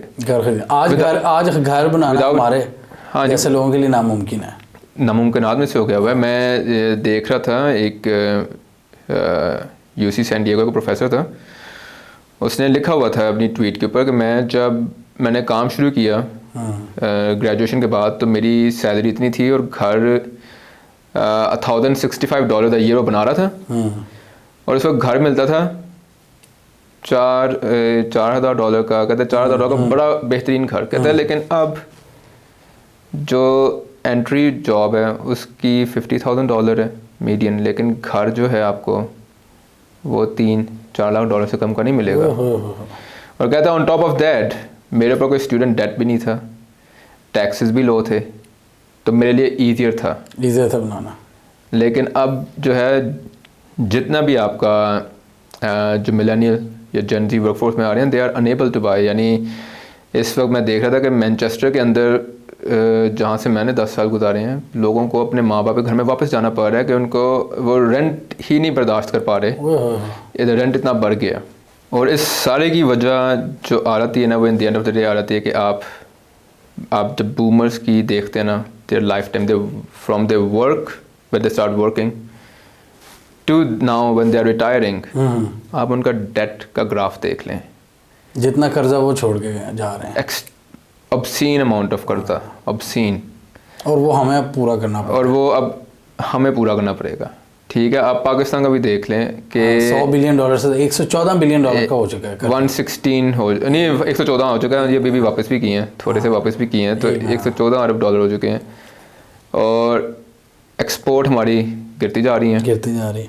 अच्छा, फिर दूसरा जो बूमर्स ने किया है कि जो इन्होंने हमारे अंदर भी एक चीज़ जो हमने इनसे पकड़ी, बूमर्स इंट्रोड्यूस्ड कि जी वर्कर्स को दूसरे मुल्कों में जाना चाहिए, अमेरिका जाना चाहिए, बरतानिया जाना चाहिए, गल्फ़ कंट्रीज जाना चाहिए। ये हमारी सारी वर्कफोर्स उठ के चली गई, कोई अमेरिका चली गई, ठीक है।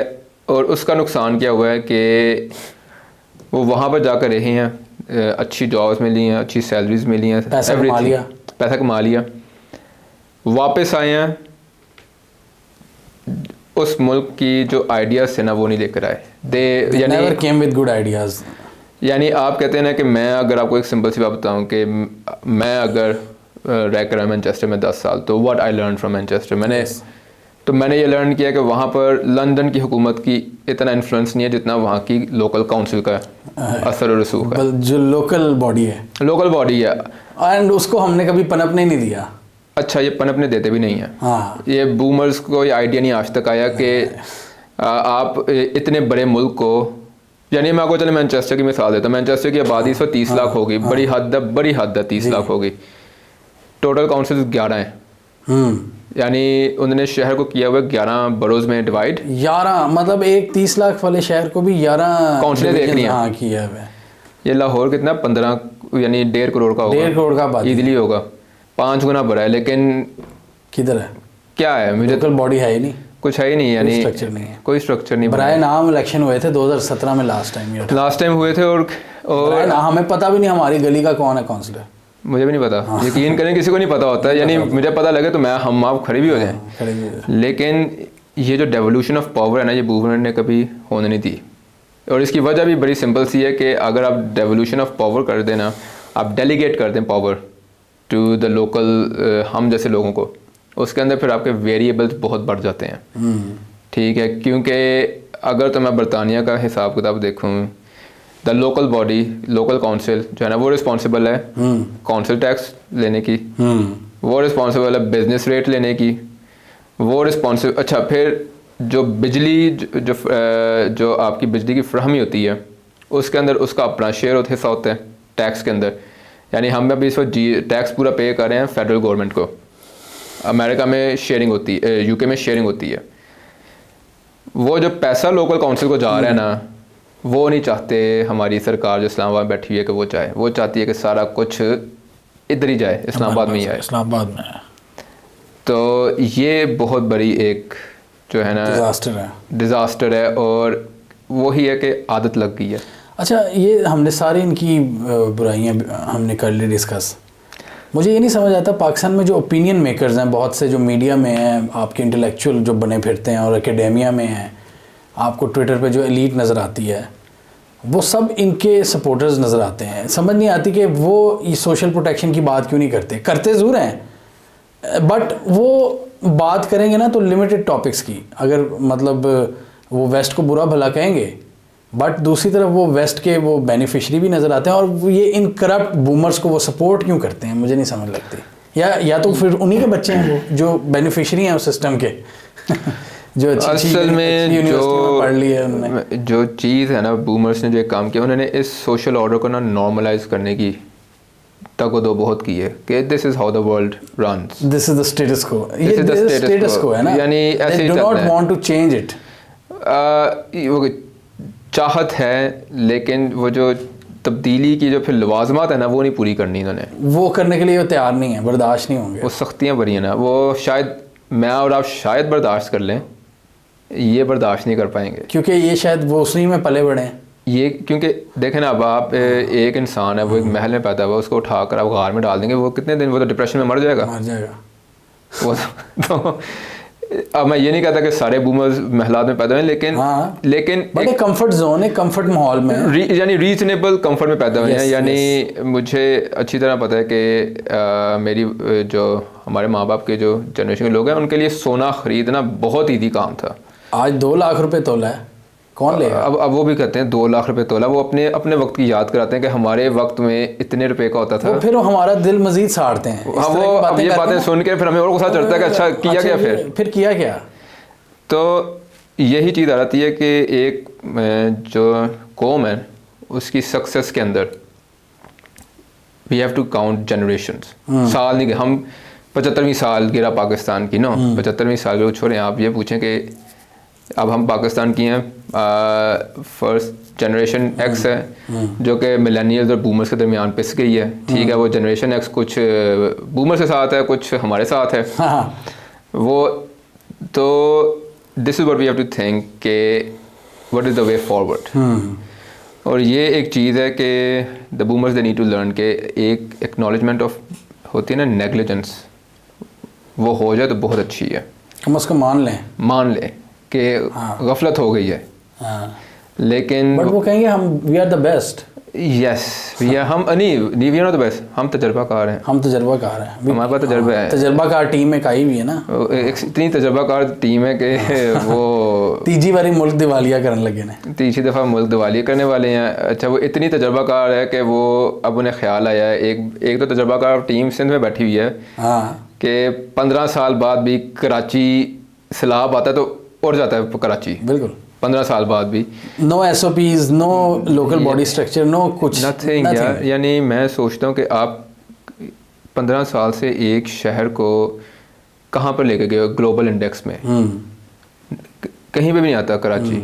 यानी economic wise, job opportunity wise, social order wise, socio economic fabric तबाह है। और अभी मैं देख रहा था जी, ऐड चला रहे हैं, वो पिंक बस चला रहे हैं। अच्छा, वो पिंक बस के अंदर जाकर 2 बैठे हुए हैं, एक्टर्स बैठे हुए हैं, तो उनसे पूछ रहे हैं जी तो शुक्रिया अदा हो रहा है। वो दिस इज कहते हैं ना कि एक कॉस्मेटिक ऊपर से मेकअप करके दिखा रहे हैं जी हमने कराची बड़ा खूबसूरत कर दी है। तो एक वो तजर्बाकार टीम, एक ये तजर्बाकार टीम बैठी है। मैं देख रहा था PPP का कोई एडमिनिस्ट्रेटर लगा था, तो वो दिखा रहा था हमने बेंच इंस्टॉल करवाए हैं किसी जगह पे, 4 बेंच लगाए थे, उसकी पूरी वीडियो बनाई हुई थी। तो उस पर सोचें कितने रिसोर्सेज लगे होंगे उस वीडियो को बनाने में। आप और यही चीज़ है कि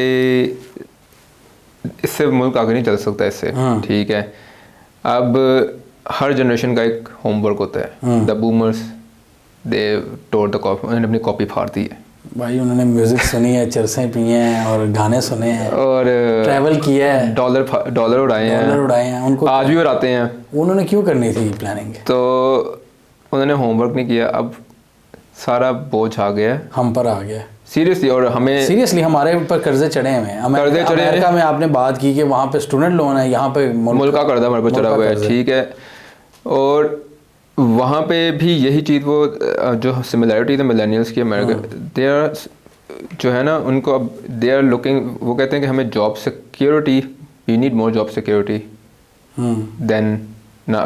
क्योंकि अभी भी क्या हुआ है कि उनके हायरिंग और फायरिंग अमेरिका में एक्सट्रीम लेवल्स पे होती है जी। तो वो भी इस चीज़ को जब वो भी अब देखते हैं कि पुराने ज़माने में तो ऐसा नहीं था होता। 60s 70s 80s में हायरिंग फायरिंग ऐसे नहीं थी चलती, लेकिन अब होना शुरू हो गया। तो अब आप जब देखेंगे ना, नाउ द मिलेनियल्स, अब वो कह रहे हैं कि globalisation is not working. So now the millennials in America, they are moving towards a post globalization order. They are done with globalization. वो they are not happy. What about us, जो हम Pakistani millennials हैं? हमारा क्या बनेगा? सारा की बनना है। कोई सोल्यूशन? असी सोल्यूशन जनाब वाली सोल्यूशन फिर अब यही है, मुल्क छोड़ें यार। मुल्क छोड़ के फिर वही आता है ना कि भागते चोर की लंगोटी से ही, यानी भागने वाला काम से फ़ायदा नहीं होना। क्योंकि यार in the end of the day the truth is we are Pakistanis. ठीक है, जो हमने अपनी शनाख्त इनहेरिट की है वो हमें तब्दील करनी है। जो इन शनाख्त हमने इनहेरिट की है उसी के साथ बाहर जाएंगे तो हमें शायद वो ना मिले, एक्सेप्टेंस ना मिले। मैं आपको यूके की बड़ी सिंपल सी बता देता हूँ कि यूके के अंदर BBC ने एक किया था, रिसर्च की थी। The highest paying ethnicity in the UK right now are the Chinese, second highest are Indians, third highest are the local white people, और पाकिस्तानी को पता कहाँ है? सेकंड लास्ट पे। हाँ जी, चले वाह, सेकंड लास्ट पे। और यही हाल तकरीबन यूएस में भी इंडियंस छाए हुए हैं। चाइनीज भी छाए हुए हैं ये अब चले थोड़ा थोड़ा उनका काम खराब हुआ है चाइनीज़ का, लेकिन आप देख लें कि दिस इज द स्टिग्मा जो हम बाहर लेकर जाएंगे। ये स्टिग्मा हम पे बहुत धब्बे लगे हैं, दाग, हम पे धब्बे, कर्जों का दाग है, दहशतगर्दी का दाग टैग है हमारे ऊपर और एक सुस्त नेशन, एक काहिल, एक करप्ट नेशन का टैग इन्होंने दिया हमें। आई डोंट नो, वो कहते हैं कि जी यानी फिर एक वो कहते तो कंजर्वेटिव हैं बड़े प्यार से, जो ना, लेकिन they call it dogmatic, dogma तो हम परस्त भी हैं, वो भी मशहूर हम लोग। और वो मेरी जब अंग्रेज़ों के साथ होती थी ना बातचीत, तो मेरे बताते होते थे कि द ब्रिटिश बॉर्न पाकिस्तानी वो ये करते हैं, उसने मुझे ये तवीज़ दी। अच्छा वो गोलों की जगह तो मैंने कहा अच्छा, कहते तुम भी करते हो? मैंने कहा नहीं। ऑब्वियसली वो फिर वो एक परसेप्शन बन जाती है, वो परसेप्शन, वो अब मेरी परसेप्शन बन गई है। अब मैं आपको बताता हूँ कि परसेप्शन अब हमने कैसे तब्दील करनी है। अब वो तब्दील करने का जो सबसे मौसर तरीका है ना, हमें एक्सपोर्ट, अब हमें ये प्लॉटों के पीछे भागना बंद करना है। ये अब जो कंज्यूमर बेस्ड इकोनॉमी जो हमने बना दी हुई है ना, कि बूमर सा क्या है कि पैसा कमाया है तो इन्वेस्ट नहीं करना, प्लॉट में डाल देना, प्लॉट खरीद लेना है। करना इनको ये चाहिए था, क्योंकि स्टेट ने वो ऑप्शन ही यही दी है ना, सिर्फ वो स्टेट लेड सारी वो है, रियल एस्टेट स्टेट लेड भी है। और ये भी है कि नाउ अब एज मिलेनियल्स हमारा क्या बनता है कि we need to start coming into influence, spheres of influence, जो कि बड़ा अपहिल टास्क है हमारे लिए। क्योंकि दे आर नॉट, क्योंकि अगर आप देखेंगे तो आपका कौन सा बूमर से रिटायर हो रहा है, आपके अभी भी वो अमेरिका के अंदर यही बात कर रहे हैं कि जब आपकी इलेक्शंस हुए, presidential elections, all of the presidential candidates were boomers. 70 Donald Trump 72 years का था, ये बाइडेन 78 के थे, हाँ जी, और Bernie Sanders he was the oldest, वो 80 से भी अबव था। लेकिन मिलेनियल्स का जो था वो सबसे ज़्यादा बर्नी सैंडर्स के साथ था। ऐसे ही है। लेकिन अब आप ये चीज़ चेक करेंगे कि जो अमेरिका के अंदर हुआ काम पॉलिटिक्स के अंदर, कि politics is all about the game of money, वही चीज़ हो गई है पाकिस्तान के अंदर, politics is about the game of money. मेरे और आपके लिए अपने लिए पॉलिटिकल माइलेज गेन करना मुश्किल है, क्योंकि वो नहीं, पैसा, रिसोर्स नहीं, पैसा नहीं है, लैंड क्रूजर नहीं है, ज़मीनें नहीं है, शौकी मारने वाली चीज़ें ना। तो ये हमें किसी तरह ना, ये हमारी अब एक लाइफ टाइम स्ट्रगल होगी मिलेनियल्स की। ये भी आप उनकी बात करें जो मिडिल क्लास अर्बन मिलेनियल्स है ना, ज़्यादा स्ट्रगल एलीट वाले तो नहीं करेंगे, बिलावल भुट्टो कभी नहीं करेगा, और जो आपकी जुनैद सफदर कभी नहीं करेगा, जो आपकी जिम्मेदार लॉट है शायद उनको भी ना इतनी करेंगे, वो कभी भी नहीं करेंगे। वो तो बल्कि उल्टा दे आर गोना बी और मोस्ट लाइकली द राइवल्स, वो तो हमारे राइवल्स होंगे। वो तो जो अभी गोरख धंधा चल रहा है इसको तो तब्दील उन्होंने होने ही नहीं देना। जो उनकी नस्लें आ रही हैं आगे की, क्योंकि आगे की उनकी नस्लें, लेकिन अब ये जो मैंने वही बात की ना कि this strong link form of society can not move forward. अब सोसाइटी वीक लिंक है, हमने वीकेस्ट, और पाकिस्तान में बहुत ज़्यादा वीक लिंक्स हैं। उसकी आपको सबसे बड़ी मिसाल दे देता हूँ कि मैंने बताया ना कि फ़ुटबॉल टीम को ठीक करने, what is the best way of increasing the quality of football team. आप पाकिस्तान के तमाम सरकारी इदारों को पकड़ लें, ठीक है, कि they are like a football team है जिसने मुल्क को चलाना है। आप क्या कर रहे हैं, अभी भी हम सबसे ज़्यादा पैसा अपने सो कॉल्ड बेस्ट प्लेयर पे खर्च करते हैं। और आपको पता है वो बेस्ट प्लेयर कौन है, ठीक है, आपको पता है वो बेस्ट प्लेयर कौन है, हाँ जी, सो कॉल्ड बेस्ट प्लेयर है। मैं तो उन्हें बेस्ट प्लेयर नहीं कहता हूँ, I call them so called best player. लेकिन जो अगर वीकेस्ट प्लेयर हैं आप उनके ऊपर नहीं कर रहे बिल्कुल भी। और यही प्रॉब्लम है कि इट्स ऑल अबाउट कि वीक लिंक सोसाइटी के अंदर अपने वीकेस्ट प्लेयर को अप करना होता है, उसकी गेम अप करनी होती है। तो आपका बेस्ट प्लेयर है, स्ट्रॉन्गेस्ट प्लेयर है, वो खेलता रहेगा उसी तरह ही, क्योंकि उसकी जो है ना the ability to make mistakes that is already low. लेकिन जो आपका वीकेस्ट प्लेयर है ना, उसकी ability to make mistakes is a lot higher. तो आपने उसकी गलती करने के चांसेस को कम करना है। और ये माइंडसेट है, बड़ी प्यारी बात की आपने कि वीकेस्ट लिंक को हमने स्ट्रॉन्ग करना है, वीकेस्ट लिंक को स्ट्रॉन्ग करना है, उसको बेहतर। आपका और जो हम वल्नरेबल को छोड़ देते हैं, हम वल्नरेबल को कहते हैं जा तू अपने वही मेरा क्वेश्चन मैं अक्सर पाकिस्तानियों से ना, मिलेनियल से भी पूछता हूँ कि पाकिस्तान में बिल गेट्स पैदा होता तो माइक्रोसॉफ्ट बनती? तो डायरेक्टली आंसर मिलता है नो। तो मैंने कहा क्या वजह है? तो वो कहते हैं कि पाकिस्तान में वो हालात ही नहीं है। मैंने कहा मेरी बात सुनो, पाकिस्तान में अगर वो जो बिल गेट्स अमेरिका में पैदा हुआ ना, वो अगर पाकिस्तान में पैदा होता ना, तो वो उसी इंटेलिजेंस के साथ जो पाकिस्तान के मैक्रो कंडीशंस है ना, उसने उसकी एबिलिटी को डिस्ट्रॉय कर देना था। तो वही बात आ गई कि आप इस मुल्क में जितने मर्जी इंटेलिजेंट लोग पैदा कर लें, इस मुल्क के जब तक मैक्रो कंडीशंस तब्दीली ना होंगे, वो इंटेलिजेंस अपने फुल पोटेंशियल पे कभी नहीं पहुंचेगी, नहीं आएगी, वो नहीं आएगी, वो पेटी मसाइल में उलझी रहेगी वो। और यही बात आ गई पेटी मसाइल, और इन्हीं पेटी मसाइल को बूमर्स ने बना दिया जिम्मेदारी। जो थे ना, जिन्हें मैं कहता हूँ मजबूरियों को इक्वेट किया जिम्मेदारियों से। ये बूमर्स ने जो इक्वेशन की है ना, जो एक मजबूरियाँ इज इक्वल टू जिम्मेदारियाँ, वो आज मुल्क हमें लिया डिफ़ॉल्ट पे। जिम्मेदारी कुछ और थी, उसको किया साइड पे और ले आए मजबूरी ये है मजबूरी ये है जी, मजबूरी ये है। मजबूरी ये है कि सास और बहू के झगड़ा हल कराना है। एक हाँ जी, बंदे यंग बंदे ने जो 30 साल का जो बेचारा कमा रहा है, उसकी ये मजबूरी है कि यार वो घर जाके सास और बहू के झगड़े कैसे सॉल्व करेगा। या फिर एक और आ जाती है। अच्छा, फिर जो दूसरी आगे चीज़ कि हमें जो चीज़ हमने अपने माँ बाप से सीखनी थी, वो थी कि मुनज़्ज़म कैसे होना है, तंजीम कैसे बनानी है, ऑर्गेनाइज कैसे होना है। वो चीज़ ही बूमर्स ने ख़त्म कर दी, the ability for humans to organise, to make groups. और उसकी वजह यह कि हमारे इधर तारीख़ हमें इंसान की पढ़ाई नहीं जाती कि as humans we are a group based species. हम लोग इन ग्रुप्स काम करते हैं, कोलैबोरेट करके काम करते हैं। वो चीज़ हमने बिल्कुल ख़त्म की है। यानी फैमिली टाइज़ कमज़ोर हुए हैं पाकिस्तान में, मेरी आंखों के सामने फैमिली टाइज़ कमज़ोर हुए हैं, फैमिली यूनिटी बहुत कमज़ोर हुई है। और उसकी वजह भी यही है कि हर चीज़ मोनेटाइज हुई है। तो as millennials we going forward, हमारे लिए कि हमने वो काम नहीं करने जो बूमर्स ने किए हैं। This is our first principal.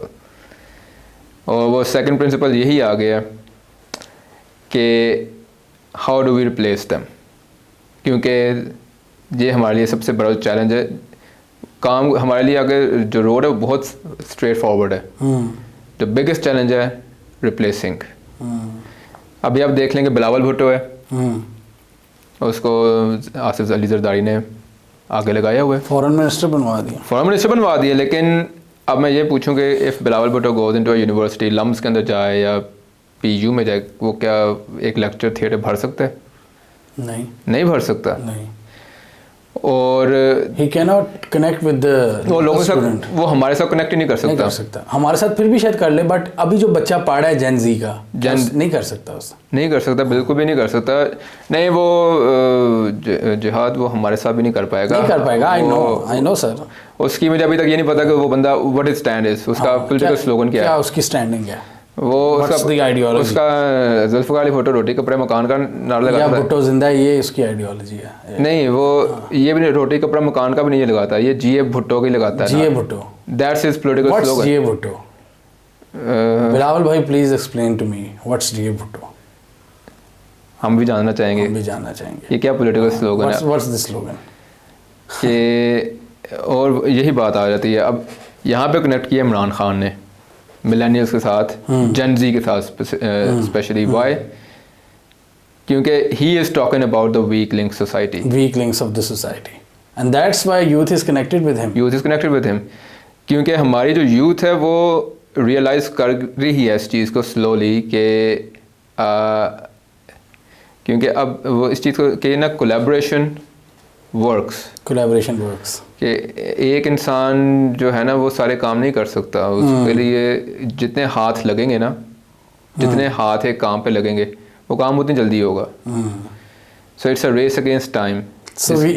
यानी कि मुझे इन शॉर्ट अगर मुझे जो समझ आई, आप बहुत ज़बरदस्त पॉडकास्ट था, मुझे अब जाके रियलाइज़ हो रहा है ये, मुझे ये समझ आई है कि हमें थोड़ा सा यूनाइट होना पड़ेगा या we have to unite for a purpose. Purpose, ठीक है ना, कोई पर्पस ढूंढना पड़ेगा। नहीं, we have the purpose, we have the purpose, हमारे पास पर्पस है। हाँ, कि हमने अब पाकिस्तान को आगे कैसे लेकर जाना है। This is the purpose, this is the purpose, save Pakistan, save and to आगे उसको ये कहते हैं ना वो मंचधार के अंदर फंस गई है कश्ती। हाँ, कश्ती फंसी है, इसको कश्ती निकालना फंस है, गई, उसको निकाल के आगे लेके जाना है, निकाल के आगे लेकर जाना है। हाँ। ठीक है। और आपने अगर कभी देखा होगा कि कश्ती के अंदर everybody is doing their work, yes, हर कोई अपना काम कर रहा है। This is what we need the millennials. मेरे और आपके कुल मिलाकर 4 हाथ हैं, ज़्यादा नहीं कर पाएंगे हम लोग। व्हाट वी नीड इज़ कि पाकिस्तान की इस वक्त हमारी रफली कितनी 11 से 12 करोड़ है मिलेनियल्स की population, I think so. Yes, ये भी 11 से 12 करोड़ 63% बनती है। नहीं, फिर मैं थोड़ी बता रहा हूँ। नहीं, मिलेनियल्स और जेन ज़ी टोटल जो यूथ है ना, आपकी जो यूथ की ब्रैकेट के अंदर आते हैं, वो 63% हैं। 63% है। और इनमें से अगर हमने फर्स्ट 63% के भी आपको सबके हाथ में 10 से 12% भी अगर इस पर्पस पे लगे ना, वी कैन लिटरली जो काम हम 10 साल में मुकम्मल करेंगे ना, we can easily do it within 4 years. लेकिन ये अब हमें अब करना पड़ेगा। We can not be stuck in boomer society, कि easy money, rent seeking economy, rent seeking economy जान छुड़वानी पड़ेगी। प्लीज प्लॉटों से जरा बाहर निकल आए, there is bigger purposes in life. यानी और प्लॉटों का, जहाँ तक मैं प्लॉटों की बात करूँ तो देखें, ये मैं बहुत सुनता आ रहा हूँ, लिटरली इट्स वेरी अनोइंग, बहुत अनोइंग है कि जी कंस्ट्रक्शन इंडस्ट्री के साथ 40 इंडस्ट्रियाँ चलती हैं, 40 इंडस्ट्री चलती हैं, BS टोटल लिटरली। आप ये कितने फर्स्ट ऑफ ऑल वो सारी की सारी इंडस्ट्रीज जो हैं वो एनवायरनमेंट को तबाह करने के लिए, दे आर इंपोर्ट बेस्ड ज़्यादातर। टाइलें आपकी, सैनिटरी आपकी, मार्बल आपका, हैवी मशीनरी। इनमें से किसी को नहीं पता होगा कि आपकी एग्रीकल्चर से कितनी इंडस्ट्रीज बेस्ड होती हैं। यार एग्रीकल्चर से अब यूके का सबसे बड़ा पावर प्लांट था, coal fired power plant Drax, 100% conversion हो गया बायोमास पे। यानी अब वो जो ख़ज़ां ये ना आपका जितना भी है गार्डनिंग, ये जो ऑर्गेनिक वेस्ट है, ऑर्गेनिक वेस्ट से मुराद ये पत्ते वगैरह, इससे वो चला रहे हैं ड्रैक्स पावर प्लांट को। 3000 मेगावाट उसकी जनरेशन है। अब इधर को इनको बताए कि आप जो फसल की कटाई के बाद आग लगा देते हो, वो सारी की सारी जो बच जाता है गंदम की, वो क्या कहते हैं उसे, बस मुझे याद नहीं है, जो बेल्स बच जाते हैं या चावलों की, आप उसको इस तरह आग लगाने के बजाय why don't you power your electricity with that, उसको एनर्जी सोर्स यूज़ करो, एनर्जी सोर्स के लिए यूज़ करें। फिर एग्रीकल्चरल बेस्ड इंडस्ट्री हैं, लेकिन हम लोग अपने पेस्टिसाइड नहीं बनाते यहाँ पे। हम लोग सारा का सारा, bear doesn't comes to Pakistan, bear जो है वो अपना कॉन्सेंट्रेट भेजती है, फॉर्मुलेशन यहाँ पे उसकी डालूशन होती है, सिर्फ डालूशन करते हैं हम लोग। DAP खाद बनाने की हमें इजाज़त ही नहीं है, जो कि नेसेसिटी है टू हैव अ गुड। फिर हम लोग अपनी फार्मिंग को मैकेनाइज ही नहीं करते बिल्कुल भी। अभी भी हम लोग मेडिवल टाइम में फंसे हुए हैं, और इसके अंदर बूमर्स का बहुत बड़ा हाथ है कि उन्होंने कभी इस चीज़ पे ध्यान ही नहीं दिया। कालाबाग डैम नहीं बनाना था, मत बनाते यार, तुम नहरें निकाल कर वाटर वो बना लेते, वाटर रिसोर्सेज बना लेते, ज़राई निज़ाम प्रॉपर, ज़राई निज़ाम अपना एक्सपेंड कर लेते। यानी अभी भी मुझे पता लग रहा है कि पाकिस्तान में जो अंग्रेज़ नहरें लगा कर गया, वही नहरें अभी भी चल रही हैं, कोई उसमें इंक्रीमेंट नहीं हुआ। ठीक है। और यही चीज़ें हैं कि, और हमने अपनी ज़मीन रिक्लेम भी नहीं कोई की। यानी जो अभी सऊदी अरब के अंदर, इसराइल के अंदर, इसराइल आपको पता है कि इट्स अ फूड, वो अपना सारा खुराक खुद बना रहा है सहरा के अंदर, and now they are food exporter Israel. Unbelievable, and we are one of the most fertile lands in the world. हम अब इंपोर्टर्स बन चुके हैं, and we are food importers, गंदम इंपोर्ट कर रहे हैं, गंदम इंपोर्ट। आपकी पूरी ज़मीन है पंजाब की, आपने उसको DHA बनाने हैं या अस्करी बनाना है, पता नहीं क्या बनाना है। और ये चीज़ें हैं कि, और आपने एग्रीकल्चर के अंदर फिर हमने अपनी यील्ड पर एकड़ भी इंक्रीज़ नहीं की, बिल्कुल काम नहीं किया यील्ड पर एकड़ पे। बहुत सी चीज़ें थी जो हो सकती थी। ठीक है, रेकोडेक का क्वेश्चन आ गया, 92 का चल रहा है रेकोडेक, तब आई थी one of the world large, ये इससे बैरिक गोल्ड से पहले ही कंपनी थी, उसका मुझे नाम भूल गया है। वो यानी इस वक्त दुनिया की largest, one of the largest, top 3 में आती है वो माइनिंग कंपनी। वो छोड़ के गई थी 2002 के अंदर कि हमने तो इस मसले में पढ़ना ही नहीं है।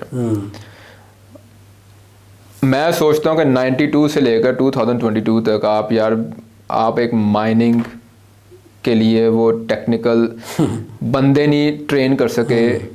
कितने आपको 300 चाहिए होंगे मैक्सिमम। हाँ। 300 बंदे आप मैक्सिमम ट्रेन करें तो बाकी सब के सब तो लेबर। किसी दोस्त मुल्क से कह देते, चाइना से कह देते कि सिखा दे यार, सिखा दें लेकिन हमने बाहर वालों को बाहर वालों को बुलाना है, बाहर वालों को ही बुलाना है। और 50% पे अब की है ना, 75% 50% पे आए हैं। दिस इज इजी काम ना, वो इजी काम है कि बाहर की कंपनी को बुला लो, शेयर दे दो भाई। सेल्फ रिलायंट नहीं बनते, खुद कफील नहीं बनना, खुद कफील नहीं बनते। यानी जहाँ पे यहाँ पे हमारा बहुत डिफरेंस है ना बूमर से। हम खुद कफाला चाहते हैं millennials, they don't want this. मुझे नहीं पता क्यों। शायद आदत पड़ गई है, लेकिन ये एक चीज़ है। फिर उसके अलावा आप ये देख लें कि फिर ये गवादा के पास एक गांव है, वहाँ पर शिप ब्रेकिंग होती है। शिप ब्रेकिंग करते हैं। और उस जगह का नाम है गद्दूनी करके कुछ नाम है उस जगह, गडानी शिप ब्रेकिंग होती है। और वो मैं उसकी देख रहा था, उसकी मैं एक स्टोरी पढ़ रहा था कि वो 1970 से करें और आज तक उन्होंने उसको एक प्रॉपर, कहते हैं ना कि एक इंफ्रास्ट्रक्चर बनाकर प्रॉपर तरीके से शिप ब्रेकिंग करें। वो आज तक नहीं की। यानी आपने शिप मेकिंग नहीं करनी, ठीक है, आप शिप ब्रेकिंग कोई तो जो काम करना है वो पूरा करें। मुकम्मल काम नहीं करते बूमर्स। ग्वादर में आज भी वो पुराने तरीकों से कश्तियाँ बनती हैं। चलें, वो उधर का कल्चर है, मे बी वो चाहते हैं लोग कि हम उसमें कश्तियाँ बनाएं। लेकिन फिर वही क्वेश्चन आ रहा था कि बूमर्स ने कभी कोई काम मुकम्मल किया भी नहीं। ठीक है, 13 दफ़ा 15 दफ़ा IMF के पास गए, यहाँ से आपको पता लग जाता है कि they never complete their work. ये इनसे CPEC नहीं हुआ कंप्लीट, जो कि एक बनी बनाई चीज़ थी कुछ भी नहीं करना था उसमें, इन्होंने बस पैसा खाना था, वो खा गए। ठीक है, वो खा गए और मुल्क उस पर भी कर्जे चढ़ा गए हैं। और यहाँ पे फिर अब हमारा आ जाता है कि how are we going to move forward. ठीक है, एक काम बूमर्स करके जिसका चले हम दे देते हैं जी, न्यूक्लियर बम बना गए हैं, जिसका वो अप्रिसिएशन चाहते भी हैं, आज भी मांगते हैं कि जी न्यूक्लियर बम तो बनाया हमने, मिसाइल बनाए हमने, चलें उसका क्रेडिट ले लेते हैं, उसका क्रेडिट दे देते हैं। लेकिन फिर प्रॉब्लम वही आ गया ना कि उसका पाकिस्तान को वो इकोनॉमिक बेनिफिट क्या है? वो एक इकोनॉमिक बेनिफिट कोई नहीं, उसका इकोनॉमिक स्ट्रेन है। और उस पर बल्कि ख़र्चा होना है। यानी जो काम मुकम्मल किया भी है ना, तो वो उसका मुझे आपको किसी को कोई इकोनॉमिक बेनिफिट नहीं है, ठीक है, लेकिन वो एक मुल्क बचाना है जी, कि हमने मुल्क जो है ना उसको महफूज कर लिया। वो मुल्क महफूज करते करते अंदर आपने फ्रैक्चरिंग कर दी है बेतहा। यानी वो कहते हैं ना कि जिस्म तो सही है लेकिन अंदर हड्डियाँ टूट गई हैं, हड्डियाँ तोड़ दी हैं, लेकिन जिस्म जो है ना वो साबित अभी भी। घास खा लेंगे बट एटम हम जरूर। अब हम लोग घास खा लेंगे, घास ही खाने पे आ गए, खा लेंगे। चले सर 272 का जो पेट्रोल है, मतलब एक आम मिडिल क्लास लाहौर से इस्लामाबाद मूव करते हुए सोचेगा 10 बार। मैं बड़ा सोचता हूँ कि भाई लाहौर से बाहर जाना कि नहीं जाना गाड़ी पे, नहीं हमें इस नहज पे इन्होंने पहुंचा दिया कि ये ग्लोबल ट्रैवल तो दूर की बात है, हम दूसरे शहर अब ट्रैवल करते हुए 10 शहर नहीं। हाँ जी, वाकई में ये घास ही खा रहे हैं। तो जी बस अब यही बात आ गई है अब कि नाउ द पॉइंट इज़ कि बूमर से हम एक रिक्वेस्ट भी कर सकते हैं, ड्राइविंग सीट से आ जाएं, पिछली सीट पे उतर जाएं ड्राइविंग सीट से। आपने गाड़ी की क्लच प्लेटें भी उड़ा दी हैं, सब कुछ उड़ा दिया, गियर बॉक्स भी उड़ चुका है, बस इंजन ही रह गया। इंजन के अंदर भी ना वो मोबुला लीक कर रहा है। तो आप ना गाड़ी रोक दें, लेट अस रिपेयर इट। जो आपका होमवर्क था वो हम कर लेंगे, जो हमारा होमवर्क होना चाहिए था वो भी हम शायद कर लें, लेकिन दिस इज़ नॉट, ये लास्ट नहीं कर सकता बहुत ज़्यादा देर तक, क्योंकि in the world where post globalisation is going to be the future. कि अब जो इंडस्ट्री ऐसे नहीं है कि आप फैसलाबाद के सर के ऊपर या ये सस्ती चीज़ें बेच के एक्सपोर्ट करके आप मुल्क चला लेंगे। अब हमें अपना टेक्निकल लेवल बहुत, यानी कहते हैं जंप लगानी पड़ेगी टेक्निकल लेवल के अंदर, और वो 5 साल की गेम नहीं है, वो कम से कम 10 साल लगेंगे हमें उस लेवल पे पहुंचते हुए जहां पर हम कम से कम compete करना शुरू करेंगे, हमारी एक्सपोर्ट को जाएंगे 100 एक्सपोर्ट बिलियन ऊपर तक जाएंगे। हाँ। और ये चीज़ अब इनको सोचनी चाहिए कि ये अपना मुवाजना ना करें यूरोपियन कंट्री से, अपना मुवाजना करो भाई फिलीपाइंस के साथ, चीन के साथ, वियतनाम के साथ हाँ, जिसने जंग के बाद 70s में मार खा के खड़ा हुआ है, वो मार खा के खड़ा हुआ है। तो दीज आर और कंटेम्प्रेरीज जिनके साथ हमें कंपेयर अपने आप को करना। इंडिया के साथ करो। नहीं, इंडिया से बहुत नफरत है इनको, हमें नफरत है बूमर्स को स्पेशल नफरत है। तो वो उनको सिखाई गई है ना, वो सिखाई गई है। उनको एक शायद ये भी नफरत है कि जी उन्होंने हमारा बांग्लादेश तोड़ा था, तो वो भी इन्हीं की हरकतें की वजह से तोड़ा था। वो भी जो जितनी मसले मसाइल थे इन्होंने क्रिएट किए थे, वो भी मसले मसाइल इन्होंने क्रिएट किए हुए थे। जो उनके साथ ज्यादतियां चले नहीं करना ना करें। आप उन मुल्कों को देखें, ये जो आपका जो था ना, जो मैंने शुरू में कहा, जो पोस्ट इंडोनेशिया नहीं, इंडोनेशिया तो डिफॉल्ट करके अभी तक पहुंचा ना, वो तो सीख के वो ट्रॉमा जो कहते हैं ना, वो वियतनाम को भी हम कह सकते हैं, वियतनाम ने भी ट्रॉमा देखा था। वो तो बहुत एक्सट्रीम लेवल का ट्रॉमा था यार, वो तो बहुत एक्सट्रीम। यानी अमेरिका ने बम इतना गिरा दिया हुआ था कि वो जो रिपोर्ट थी रॉबर्ट मैकनमारा की, ही was the secretary of defence, तो उसकी एक रिपोर्ट थी मैकनमारा रिपोर्ट, जो कि 1972 में हो गई थी, छप गई, पब्लिक हो गई। और उसके पब्लिक होने की वजह से इतना प्रेशर बढ़ा यूएस गवर्नमेंट के बाद कि वो they had to leave Vietnam. उस रिपोर्ट में उसने लिखा हुआ था कि हमने इतनी ज़मीन चला दी है कि ये तब चावल भी नहीं उगा सकेंगे अपने आप को पालने के लिए, इतना बम गिरा दिया हुआ था इन्होंने। लेकिन अब देखें वो किधर है कि उनकी $60 बिलियन की एक्सपोर्ट है टू अमेरिका। तो क्या इख्तितामी रिमार्क्स क्या देंगे आप? इख्तितामी रिमार्क्स ये 2-3 दफ़ा ये मेंशन किया है कि हमें बिहेवियर्स चेंज करने पड़ेंगे, ड्राइविंग सीट पे आना पड़ेगा हमें। ओके, एकदम एज मिलेनियल्स कहते हैं कि एक दफ़ा चीज़ जो ना, एक गुजारिश ना पूरी होती तो फिर लेनी पड़ती है। हमें सीज करना पड़ेगा moment, we have to seize this moment. इस अपॉर्चुनिटी पकड़ें, इस अपॉर्चुनिटी को हमें लेना पड़ेगा। और क्योंकि अब टाइम वक्त ज़ाया करने का, यानी वक्त ज़ाया करने का हमारे पास वक्त ही नहीं है। यानी मुझे नहीं पता मैं कैसे कहूँ। So we have to seize the moment. और हमें जो सबसे इम्पोर्टेंट चीज़ है as millennials, we have to start organise हमें होना पड़ेगा। और लेट्स बी वेरी ऑनेस्ट, आपके जितने भी जो स्टेटस को जिन मुल्कों के अंदर भी, जहाँ पर भी कभी भी यूथ इकट्ठी होगी ना organise, even in Tiananmen Square, Tiananmen Square was a changing with Chinese government का Tiananmen Square wasn't nice, it was terrible, horrible. लेकिन उसका जो रिजल्ट निकला था वो ये निकला, China had to, the people in power they had to change their habits, उन्हें अपनी आदत तब्दील करनी पड़ी थी। तो ये अब हमारे लिए कि हमने उन आदत को एक तो अपनाना है। और सबसे पहले तो रेंट सीकिंग की जो लत है ना, ये हमने खत्म करनी है। मिलेनियल्स और जेन ज़ी को बॉयकॉट करना चाहिए इस रियल एस्टेट सबका, रियल एस्टेट मार्केट का। प्लॉट लेने छोड़ दें, ये इकॉनमी गिरेगी, इनकी ये सारी खुद बखुद गिरेगी, ये इस बबल में से हवा निकलेगी। और वो यही बात है कि इस बबल में से हवा निकलनी है अगर तो खुदा ना ख्वास्ता अगर डिफ़ॉल्ट होता है, डिफ़ॉल्ट करके तो प्रॉपर डिफ़ॉल्ट होता है। वैसे तो हो चुका है डिफ़ॉल्ट, हाँ जी, वो यानी बिल्कुल वो कहते हैं ना, टायर पंक्चर होना, ये टायर फट जाएगा रियल एस्टेट का। और दूसरा जो ऑर्गेनाइजेशन के बाद एक हमें ना अपने आप को instead of being passive supporter of change, we need to become active supporters of change, active supporter of change। और उसके लिए हमें इनको अबैंडन करना पड़ेगा, नवाज जरदारी पॉलिटिक्स को। हमें पूरा बूमर सोसाइटी को, यानी वो कहते हैं ना कि वो जो वो थी गेम ऑफ थ्रोन्स के अंदर वो डेनारिस खाना, ब्रेकर ऑफ चेन, ये हमें संगल अब तोड़नी पड़ेगी। You have to break this chain। अच्छा, अब जो बूमर होंगे जैसे इमरान खान वगैरह, जो अभी जो यूथ के साथ कनेक्ट कर रहे हैं, अभी तो हमारे पास ऑप्शन नहीं है ना उनके साथ कनेक्ट ना करने के अलावा, क्योंकि अभी हम डायरेक्ट तो नहीं पावर में आ सकते, बट उनको सपोर्ट करना है जो यूथ के साथ कनेक्ट कर रहे हैं। और यही तो प्रॉब्लम है कि out of so many only एक आपकी यास्मीन राशिद है, एक आपका इमरान खान है, ठीक है, Shah Mahmood Qureshi, I don't know, some good people आप मेंशन, ठीक है, आप मेंशन कर रहे हैं कि जी ये हैं जो कि truly- agents of change, agents of change वो बहुत हो रहे हैं, ठीक है। परवेज इलाही हैं वो, I don't they are no, not agents They are not agents of Pervez change. Elahi, Shah Mahmood Qureshi, they are part of status they are part of status quo. Yes.